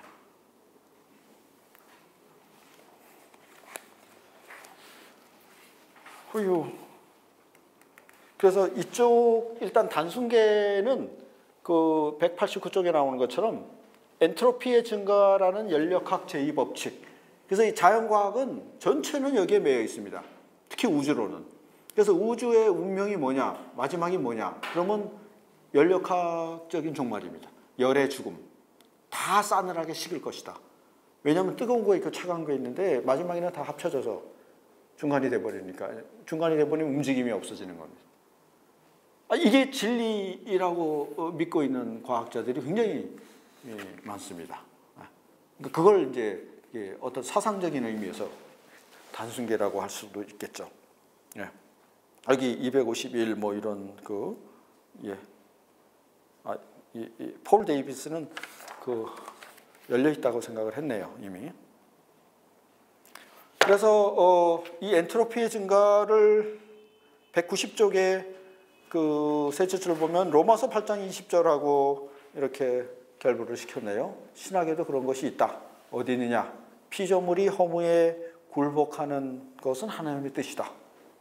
그래서 뭐죠? 시간의 첫째 얼굴도 틀린 건 아닙니다. 분명히 하나님 없는 피조물은 그렇게 되게 돼 있습니다. 그래서 다 허무에 굴복을 하는 거죠. 무슨 희망이 있느냐? 라고 얘기를 하면서 그런데 희망이 있다. 라고 얘기하는 것이 이제 그 로마서고 복음이고 기독교 신앙인 거죠. 그 죽은 자의 부활에서 시작이 됩니다. 그래서 뭐 인문학적으로는 절망을 합치면 그건 뭐 절망이 나오는 것이 뭐 하는 게 단순계고 그렇죠? 그렇게 해서 포기를 해야 되는 것이 이 세상인 줄 알고 지금 많이 그렇게 하는데 그렇지 않다. 이 상황에서도 절망 그러니까 그 엠마오 마을로 가는 뭐 어쩌고 우리가 다 망했다 그랬는데 우리가 다 메뚜기인 줄 알았는데 거기서 희망이 생겼다는 게 성경의 증거이거든요. 설교할 때도 아주 유용합니다. 실제로 성경이 그걸 얘기를 하니까요. 그래서 절망 이게 내가 설교할 때 그 사무엘 11장인가 왜 그 사울이 이제 그 어디서 쳐들어오죠. 누가 쳐들어오죠? 거기서 하나님의 영 벨커가 한 주석입니다. 블레셋 사람이 쳐들어오던가? 쳐들어오니까 이스라엘이 막 무서워가지고 이스라엘 사람이 절망이죠. 우리가 다 죽었다. 왜냐하고 야 우리 화해하자. 그러니까 그 사람들이 너희 남자들 오른쪽 눈을 다 빼야 된다. 그래야 화해하겠다. 그래가지고 그게 11장이 그렇죠. 그랬는데 그래서 이스라엘 사람들은 막 목 놓아 울고 있는데 사울이 이제 소를 끌고 나갔다가 오다 보니까 웬일이냐. 딱 듣고 보니까 사울은 이런 단순계가 아니었거든요. 뭐냐? 그러니까 사울은 아니 이게 웬 단순계의 사고냐? 복잡계는 뭐냐? 나를 따라오지 않으면 그래서 소를 쫙쫙 다 찢는 거죠. 살아있는 소를 찢어가지고 나를 따라오지 않으면 니네 집에 있는 소를 다 이렇게 만들어 놓겠다. 그게 그때 여호와의 신이 임했다라는 게 그 구약성서의 증언이거든요. 그 구약성서라는 거는 그래서 이스라엘 사람이 그 다음에 나온 것이 한 사람 같이 되어 나갔습니다. 그 뒤로는 뭐 말할 필요가 없죠. 전쟁에서 이겼다. 그래서 승리, 절망, 희망으로 전환한 그게 이제 생명의 영, 하나님의 영에 대한 초기, 이스라엘 초기의 상황이었습니다. 그래서 그걸 이제 과학에서 이렇게 얘기한 거고, 과학에서는 그래서 CHO라는 거, 탄소, 수소, 산소라는 거 이게 따로 떨어져 있죠. 근데 이 세 개를 합치면 당이 된다고 뭐 C 어쩌고 저쩌고 뭐 이렇게 하면 합쳐가지고 뭐 몇 개를 쓰면 당이라는 게 그러니까 요 때는 전혀 없었던 것이 새로움이 생겨나는 겁니다. 창조는 이런 과정으로 진행된 겁니다. 물이 대표적인 예라고 해서 수소하고 산소하고 막 떠돌아다니던 이런 그 대기 장에서 이게 출현한 거죠. 원자들이 출현해 있었는데 요거 두 개하고 요거 하나하고 합치니까 그때 하나님이 물이 있으라 이렇게 되는 겁니다. 그래서 우리는 이쪽을 따라가야 됩니다. 물은 이렇게 창조된 겁니다. 처음에 장에서 양자장에서 에너지가 떠돌다가 에너지가 집약이 돼서 거기서 제일 쉬운 수소 원자가 쭉 출현하고 그 다음에 이거보다 무거운 산소 원자가 출현하고 요거 두 개를 결합 관계전제죠. 이걸 영이라고 보는 겁니다. 그때 활동했던 이게 그 하나님의 영이 수면 위를 운행하신 겁니다. 장 위를. 그래서 결합을 했더니 거기서 물이 나온 겁니다. 물은 H2O입니다. 그래서 이 결합. 그러면 이제 H5하고 이거 플러스하면 물이랑 그 다음에 또 이걸 또 합치면 또 복잡한 게 나오고 이걸 합치면 복잡한 게 나오고 이게 과정. 이걸 밝힌 게 과정신학의 공원이죠. 그 다음에 어느 복잡성이 어느 수준이 됐을 때 의식이 출현합니다. 그게 세포입니다. 세포들이 모여서 이제 생명체가 나오고 생명체의 복잡성이 또 어느 수준에 이르렀을 때 포유류의 복잡성이 그때 인간이라는 의식이 출현을 한 거죠. 그래서 그 시기가 언제인가 뭐 어느 때인가 어떤 방식인가라는 거는 현대 과학의 방법으로는 아직 확정이 안 되는 거죠. 그래서 논쟁이 벌어지는 겁니다. 그래서 그걸 뭐 진화라고 하든지 뭐라고 하든지 뭐 그거는 우리가 어렴풋이 얘기하는 것일 뿐이고 확실한 것은 구분에 의해서 아들의 로고스의 사역에 의해서 그 다음에 그걸 덮는 영의 사역에 의해서 구분과 통합이 조합이 돼서 여기까지 왔다는 거죠. 그래서 우리가 지금 여기 인간으로서 존재한다는 것이 훨씬 더 중요하고 어떻게 처음 출현했느냐 뭐 어떤 방식으로 이루어졌느냐 하는 건 이건 보조 자료입니다. 확실하게 알면 좋지만 몰라도 큰 상관은 없습니다. 그게 중요한 게 아닙니다. 지금 가난한 자에게 뭐죠? 강도 만난 자에게 지금 가서 도와주는 게 중요한 거지. 지금 뭐 창조주의나 따지고 있을 때가 아닙니다. 그거는 첫째 이슈가 아닌 겁니다. 근데 지금 조금 뭐라 그럴까? 워낙 우기는 사람들이 많으니까 뭐 그런 것도 있긴 하지만 그래서 신학의 과제는 그 시대에 주어지는 하나님의 말씀을 분별하고 그걸 따르려고 노력을 해야 되는 거죠. 내 흥미를 따라가는 건 이건 좀 곤란. 조금 다른 데로 갔나요? 복잡게 하다가.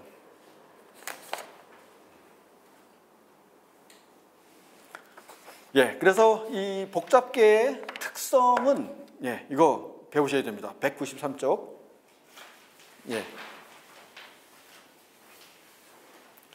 아하, 중요한 걸 나도 빼먹을 뻔했네.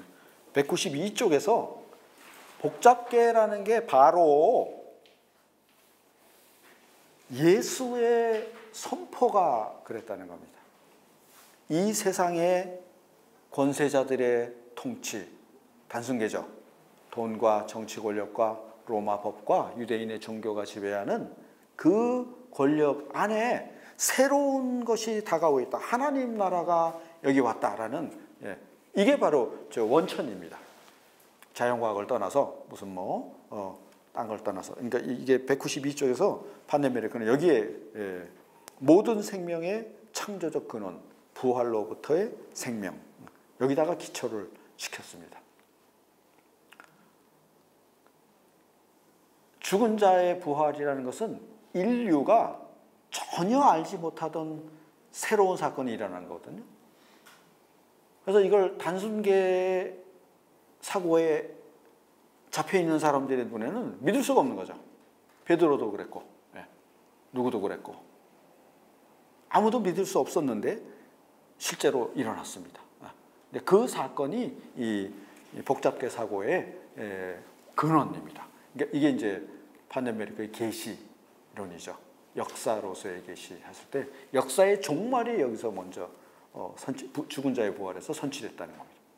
근데 이거를 더 잘 이해하려고 하니까 193쪽에 양자 물리학이 필요하다는 겁니다.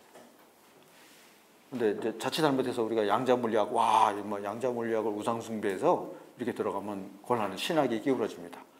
그래서 여기 한 페이지밖에 안 한 게 조금 그렇지만 다 알고 있으리라고 생각을 했고, 그다음에 요거는 그리스도론에서 얘기를 할 거니까 여기 한 페이지만 짧게 지금 언급을 한 겁니다. 균형이.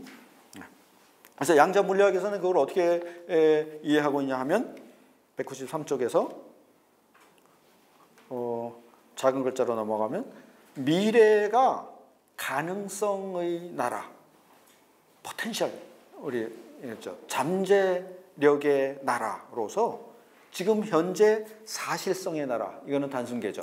꽉 짜여진, 법칙에 짜여진 사실성의 나라와 마주 대면하고 있고, 이 상호작용하는 것은 현재란 무엇이냐, 미래적인 가능성이 이 손틈으로 새어나오듯이 잠재력이 새어나와서 현재 사실로 바뀌면서 응고돼가는, 그래서 현재라는 것은 미래가 새어나와서 응고돼가는 이런 의미가 됐습니다. 미래에서 오는 것이기 때문에 우리가 예측할 수 없고 현재로부터 계산해낼 수가 없습니다. 자연과학이 계산해낼 수 없는 이 새로운 일이 일어나는 것이 창조, 우주의 구조입니다. 이걸 우리가 배우고 익히고 다른 사람에게 전해줘야 됩니다. 그랬을 때 한 개인도 마찬가지고 우리 사회도 그렇죠. 사실 이게 무슨 남북 통일이 이렇게 다가올 거라고 잠재력은 있었죠. 잠재력은 있었지만 이게 어떻게 이렇게 돌아가서 세월호부터 시작이 돼서 빙빙 돌다가 이런 일이 일어난다는 것, 새로움이 창조되는 이런 식으로 지금 이걸 구약 시대에 경험했던 사람들은 하나님이 새 일을 행하셨구나 하고 이제 이스라엘을 그 블레셋의 침묵으로부터 구원해 주셨을 때 하나님이 새 일을 행하셨다. 저 물이 흐르지 않는 사막에 샘이 솟게 하셨다. 이렇게 고백을 했고, 그 후손들은 이게 맞다라고 되풀이하다 보니까 성경이 돼버린 거죠. 구전이 돼가다가. 그래서 이것이 그 193쪽 밑에서 셋째 줄, 넷째 줄, 장이 이 잠재력, 사실 우리가 원자 얘기하지만 전자라는 데 지금 굉장히 새로운 해석이 다가오고 있죠. 그 핵이 있고 우리는 전자가 이렇게 돈다고 생각을 했는데 그것이 아니고 전자는 존재가 아닙니다. 그럼 뭐냐? 잠재 존재입니다. 나타날 확률이 있는 구름입니다. 그리고 실제 리얼리티가 아니고. 그런데 어느 순간에 어떻게 나타나는지는 계산이 안 됩니다. 그래서 불확정이죠. 불안정한. 근데 하여튼 나타납니다.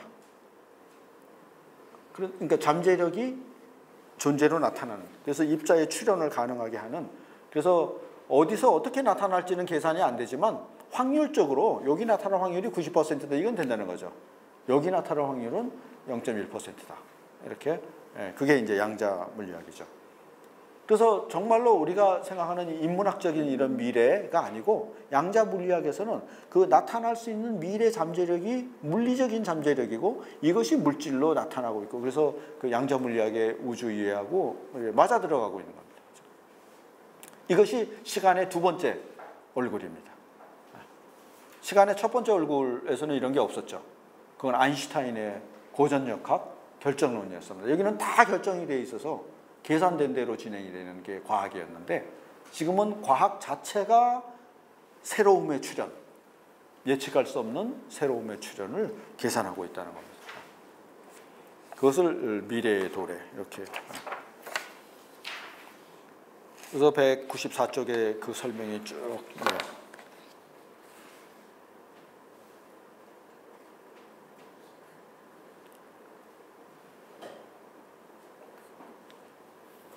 근데 말을 너무 어렵게 해놔서 정말 괴로워.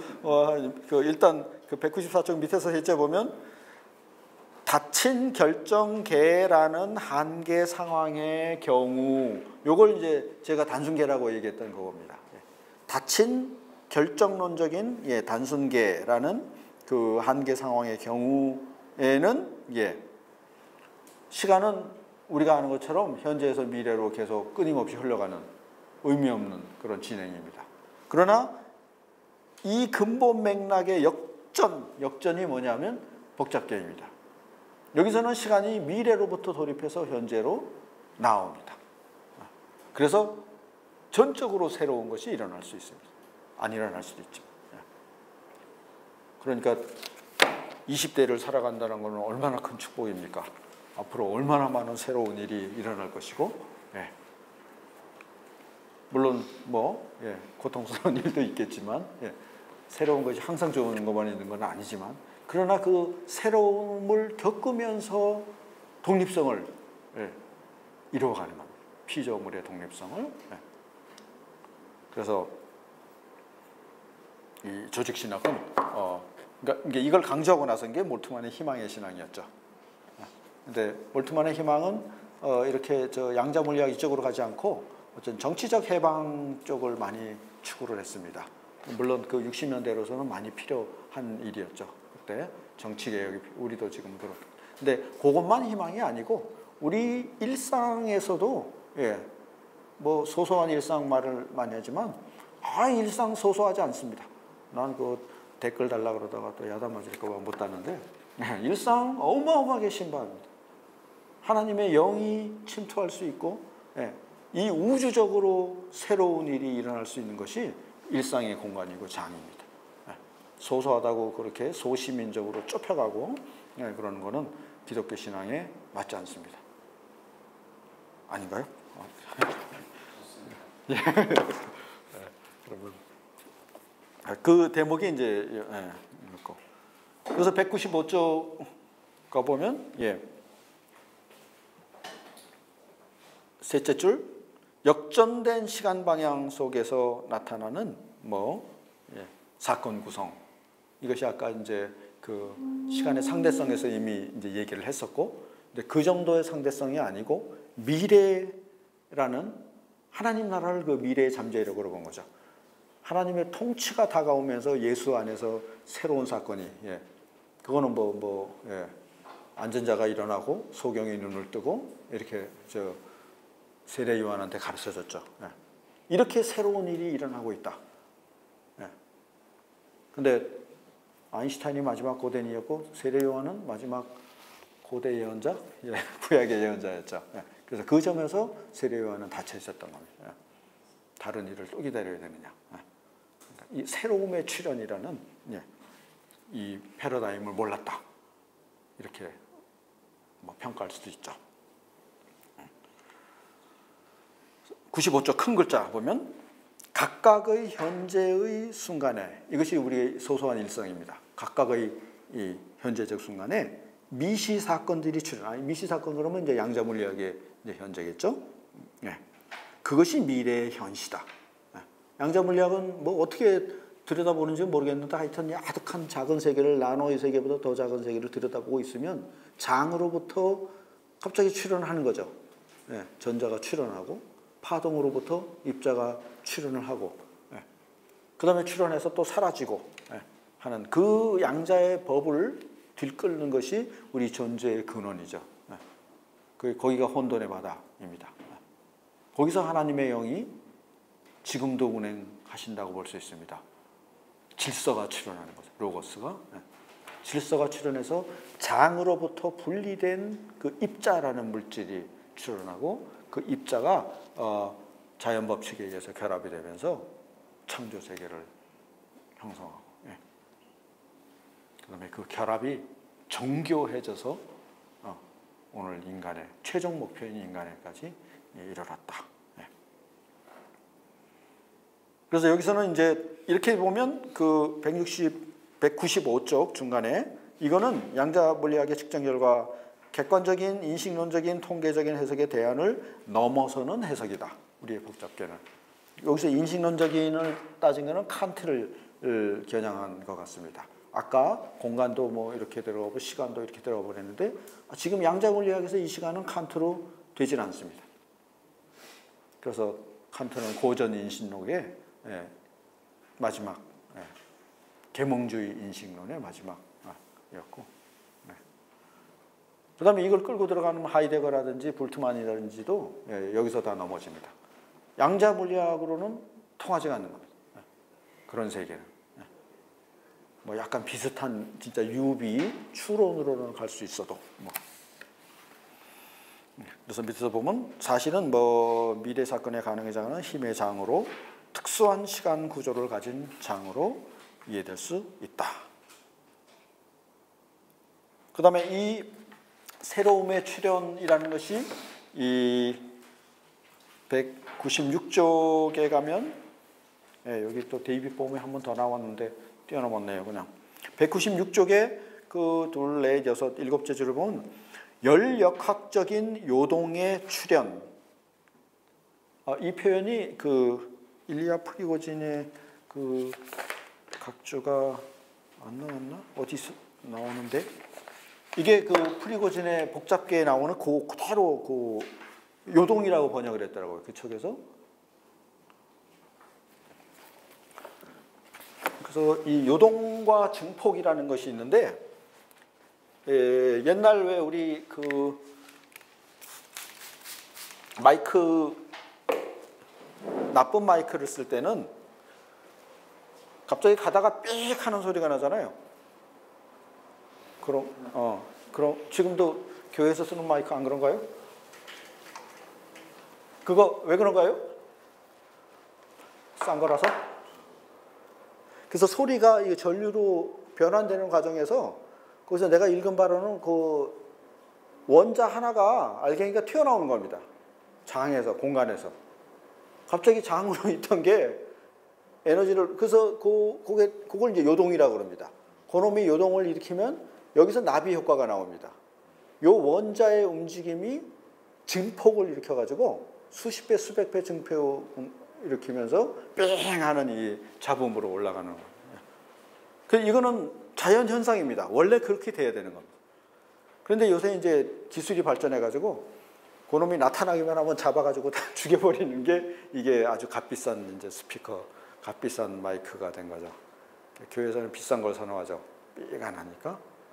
원래 삑 하고 나오는 것이 자연 장의 떨림에서 나오는 거라고 들었습니다.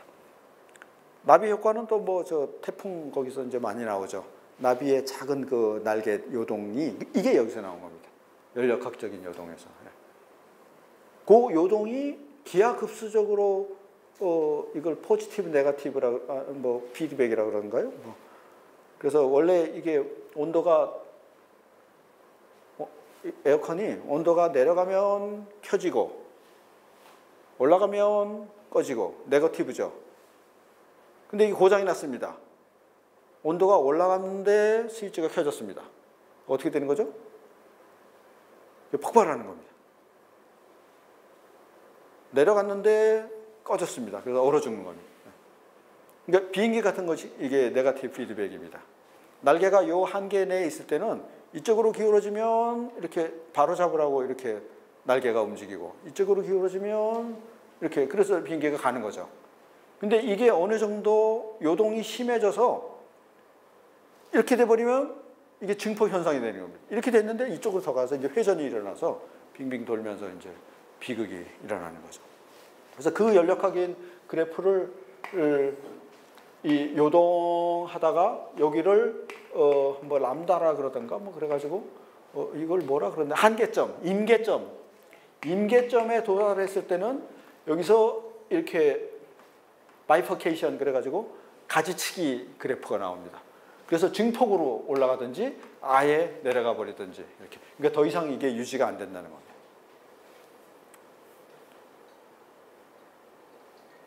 그래서 내가 안정된 상태에 있을 때는 뭐 전철에서 뭐 이렇게 누가 밟아도 쳐도 뭐 그런 거보다, 그런데 이게 막 임계점에 도달한 상황, 그러니까 여기 이게 그래프가 이렇게 있는데 그 중심으로부터 외곽에 있는 상황에 내가 지금 굉장히 열받아 있습니다.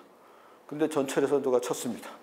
그러면 이 임계점에서는 폭발하든지 아니면 이제 네거티브한 사람은 에라 죽어버리자 밑을 막 이렇게, 그러니까 이 임계점에 도달하기 이전에는 평온한 상태인데 열역학이 이렇게 움직인다는 거예요. 이게 종의 상태에도 적용이 된다는 게 이 프리고진의 그 생물학 물질입니다. 이게 지질학적 시간 안에서도 어떤 한 종이 막 변화를 이제 조금씩은 변화하죠. 그렇지만 평균을 이루는데 어떤 때 위기, 보통 식량 위기가 와서 위기에 도달했을 때 이대로는 안 된다라고 했을 때 이렇게 올라가든지 이렇게 올라가든지 이거는 이제 진화해서 멸종이 돼버리는 거죠. 퇴보가 돼서. 그러나 여기서 도약을 하면서 종의 새로운 종이 출현한다라는 것이 이 연력학적인 요동입니다. 근데 이제 프리고진은 그 소련의 무신론적인 화학자라서 이 종의 새로운 출현하는 자체가 물질 안에 있다. 물질 세계 안에 있다라고. 아까 우리 힘이 물질 안에 있다. 이렇게 공간이라는 것도 물질에 이런 식으로 새로움을 출현시키는 이 힘이 물질 세계에 내재해 있다 이렇게 본 겁니다. 소련의 유물론입니다.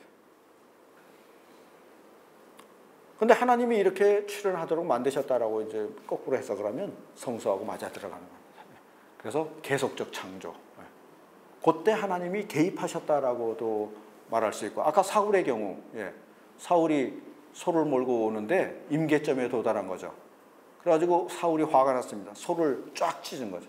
그때 하나님의 여호와의 영이 임하셨다. 그래서 하나님이 개입하신 걸로 구약 성서에서 얘기하고 있죠. 그 다음에 올라가서 이스라엘이 승리합니다. 그 얘기가 연력학적인 요동의 출현 같은 이런 경우, 이런 경우는 거시 사건에도 영향을 미친다는 겁니다. 그래서 사실은 이 요동을 미시 사건으로 보면 이 유전자 안에 두뇌 안에 조그만 그 양자 사건으로 나타나는 거죠. 누가 가방을 탁 쳤다 하고 내가 그 신호를 받아서 나의 의식에 아주 작은 양자 역학이 아까 마이크에서 원자가 튀어나오듯이 그게 막 이렇게 유동을 일으켜서 사실은 이게 통제가 안 되는 사람은 막 큰 사고를 치고 그러죠. 비극적인 사고가 많이 일어납니다. 그래서 그걸 요새 적절한 용어가 나왔습니다. 분노 조절 장애. 이거 우리 모두가 이거 명심하고 아침마다 일어나서 분노 조절 장애를 잘해야 돼. 이게 그 임계점에 우리 사회가 그걸 몰아붙인 겁니다. 임계점까지. 그래서 터지지 않아도 될 임계점이 좀 높은 데 있어야 되는 지금 낮은 데로 내려와서 막 건들면 터지는 그런 이제 사회가 됐다 이렇게. 그래서 이 연력학적인 요동이 196쪽 그 밑에 보면 생명 진화에서 발생했던 것 같이 점점 더 분화되는 다양성과 복잡성을 향해 전개되기 위한 공간을 제공하는 것이다. 이걸 그러니까 그 프리고진이 혼돈으로부터 질서라는 책 안에 막 이만큼 200페이지 써놓은 거를 한 문장으로 요약하고 있는 겁니다. 나는 그 책을 읽은 기억이 나니까 이게 이제 떠오르는데 안 읽은 사람들이 한 문장 읽으면 무슨 생각을 할까 하는 이제 다만 걱정이 될 뿐이죠. 그러나 진화가 결국은 이 연력학적인 요동에 의해서 일어나고 있다. 그러니까 이거는 새로움이 출현할 수 있는 그 복잡계를 전제한다면 뭐 쉽게 이해할 수 있는 겁니다. 그래서 생명 진화까지 이 새로움의 출현이 나왔고 여기 창조론이라서 거기까지 나오는 것이고 그 다음에 이제 인간 원리에서 인간의 출현은 그 로고스의 작용으로 지난 시간의 마지막 결론이었습니다.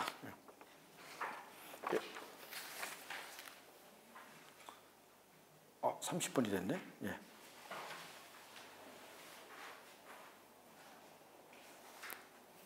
이게 마지막으로 그래서 196쪽 밑에서 다섯째 줄 보면 장 자체의 창조적 역동성 이라는 게 나옵니다. 그래서 이제는 그 역동성이라는 게 이제 장에서 출현한 물질들이 뭐 이렇게 결합하는 그런 역동성만 생각을 했는데 장 자체가 오히려 창조적으로 역동할 수도 있다는 뭐 그런 그래서 영의 역동성으로 그게 결론으로 198쪽에 밑에서 셋째 줄 이제 마지막 다 결론이네요. 이제 다 했던 얘기. 이와 같이 하나님의 영의 역동성은 그래서 오늘 한 그 영의 성령론의 이제 결론입니다. 시간, 공간과 연결된 작용력의 장으로 생각될 수 있다. 그래서 영은 장으로 생각될 수 있다. 그게 결론입니다. 영은 장으로 생각될 수 있고, 이 장이 결합해서 생명까지 이끄는 그런 생명의 역동성이고, 그 다음에 이제 설명은 못했지만 장 자체가 또 떨리는 이 무한한 잠재력을 가진 역동성일 수도 있고. 그래서 그 역동성 새로움은 그 198쪽 제일 마지막에 미래의 권능을 통해 시간과 관련되고 있다. 그래서 시간이 있다는 것은 축복인 겁니다. 시간이 없다는 것은 저주죠. 시간 없어, 이거 큰일 나는 겁니다. 시간이 있다는 것은 미래가 있다는 것이고, 미래를 통해서 하나님의 새로움이 내게 일으켜질 수 있다는 것이고, 얼마나 희망에 찬 삶이고, 그 다음에 날마다 새롭도소이다. 그 대목이 그거죠.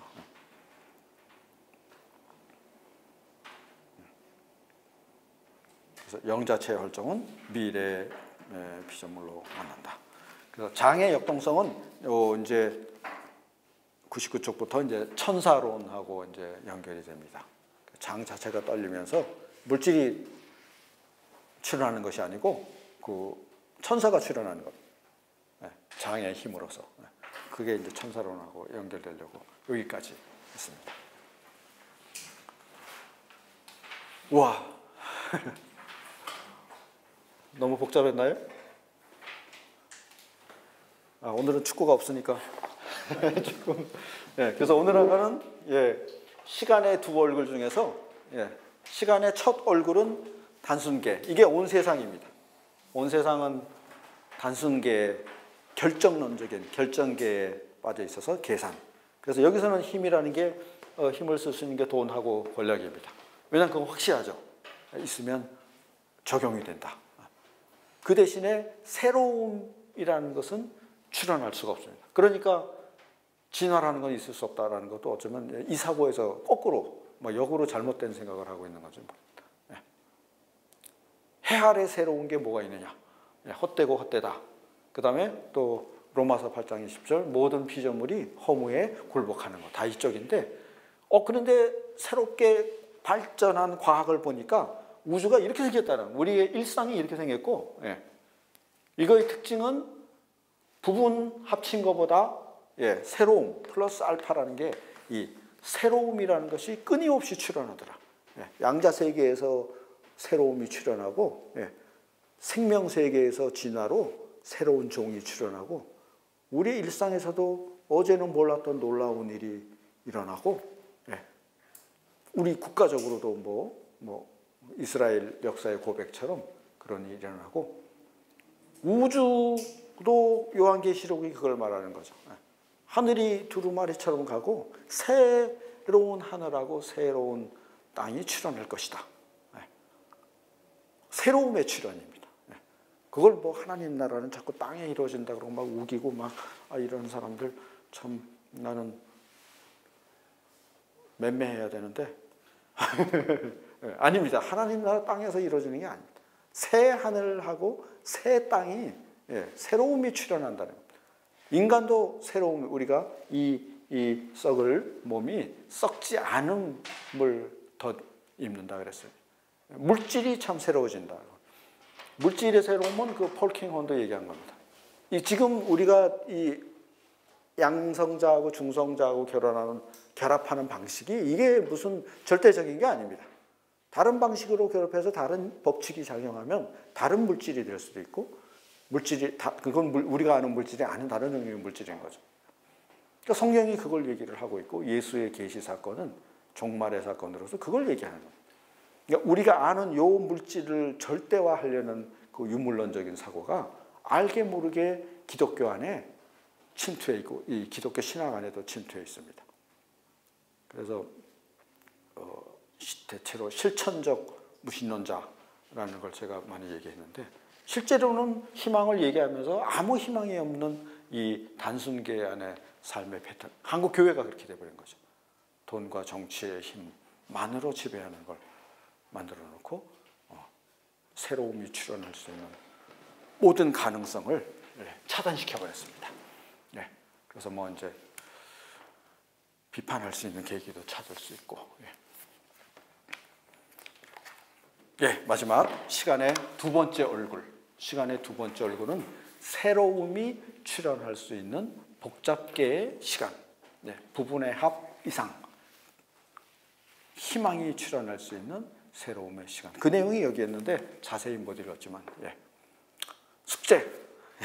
이거는 숙제로 내주겠습니다. 마치겠습니다.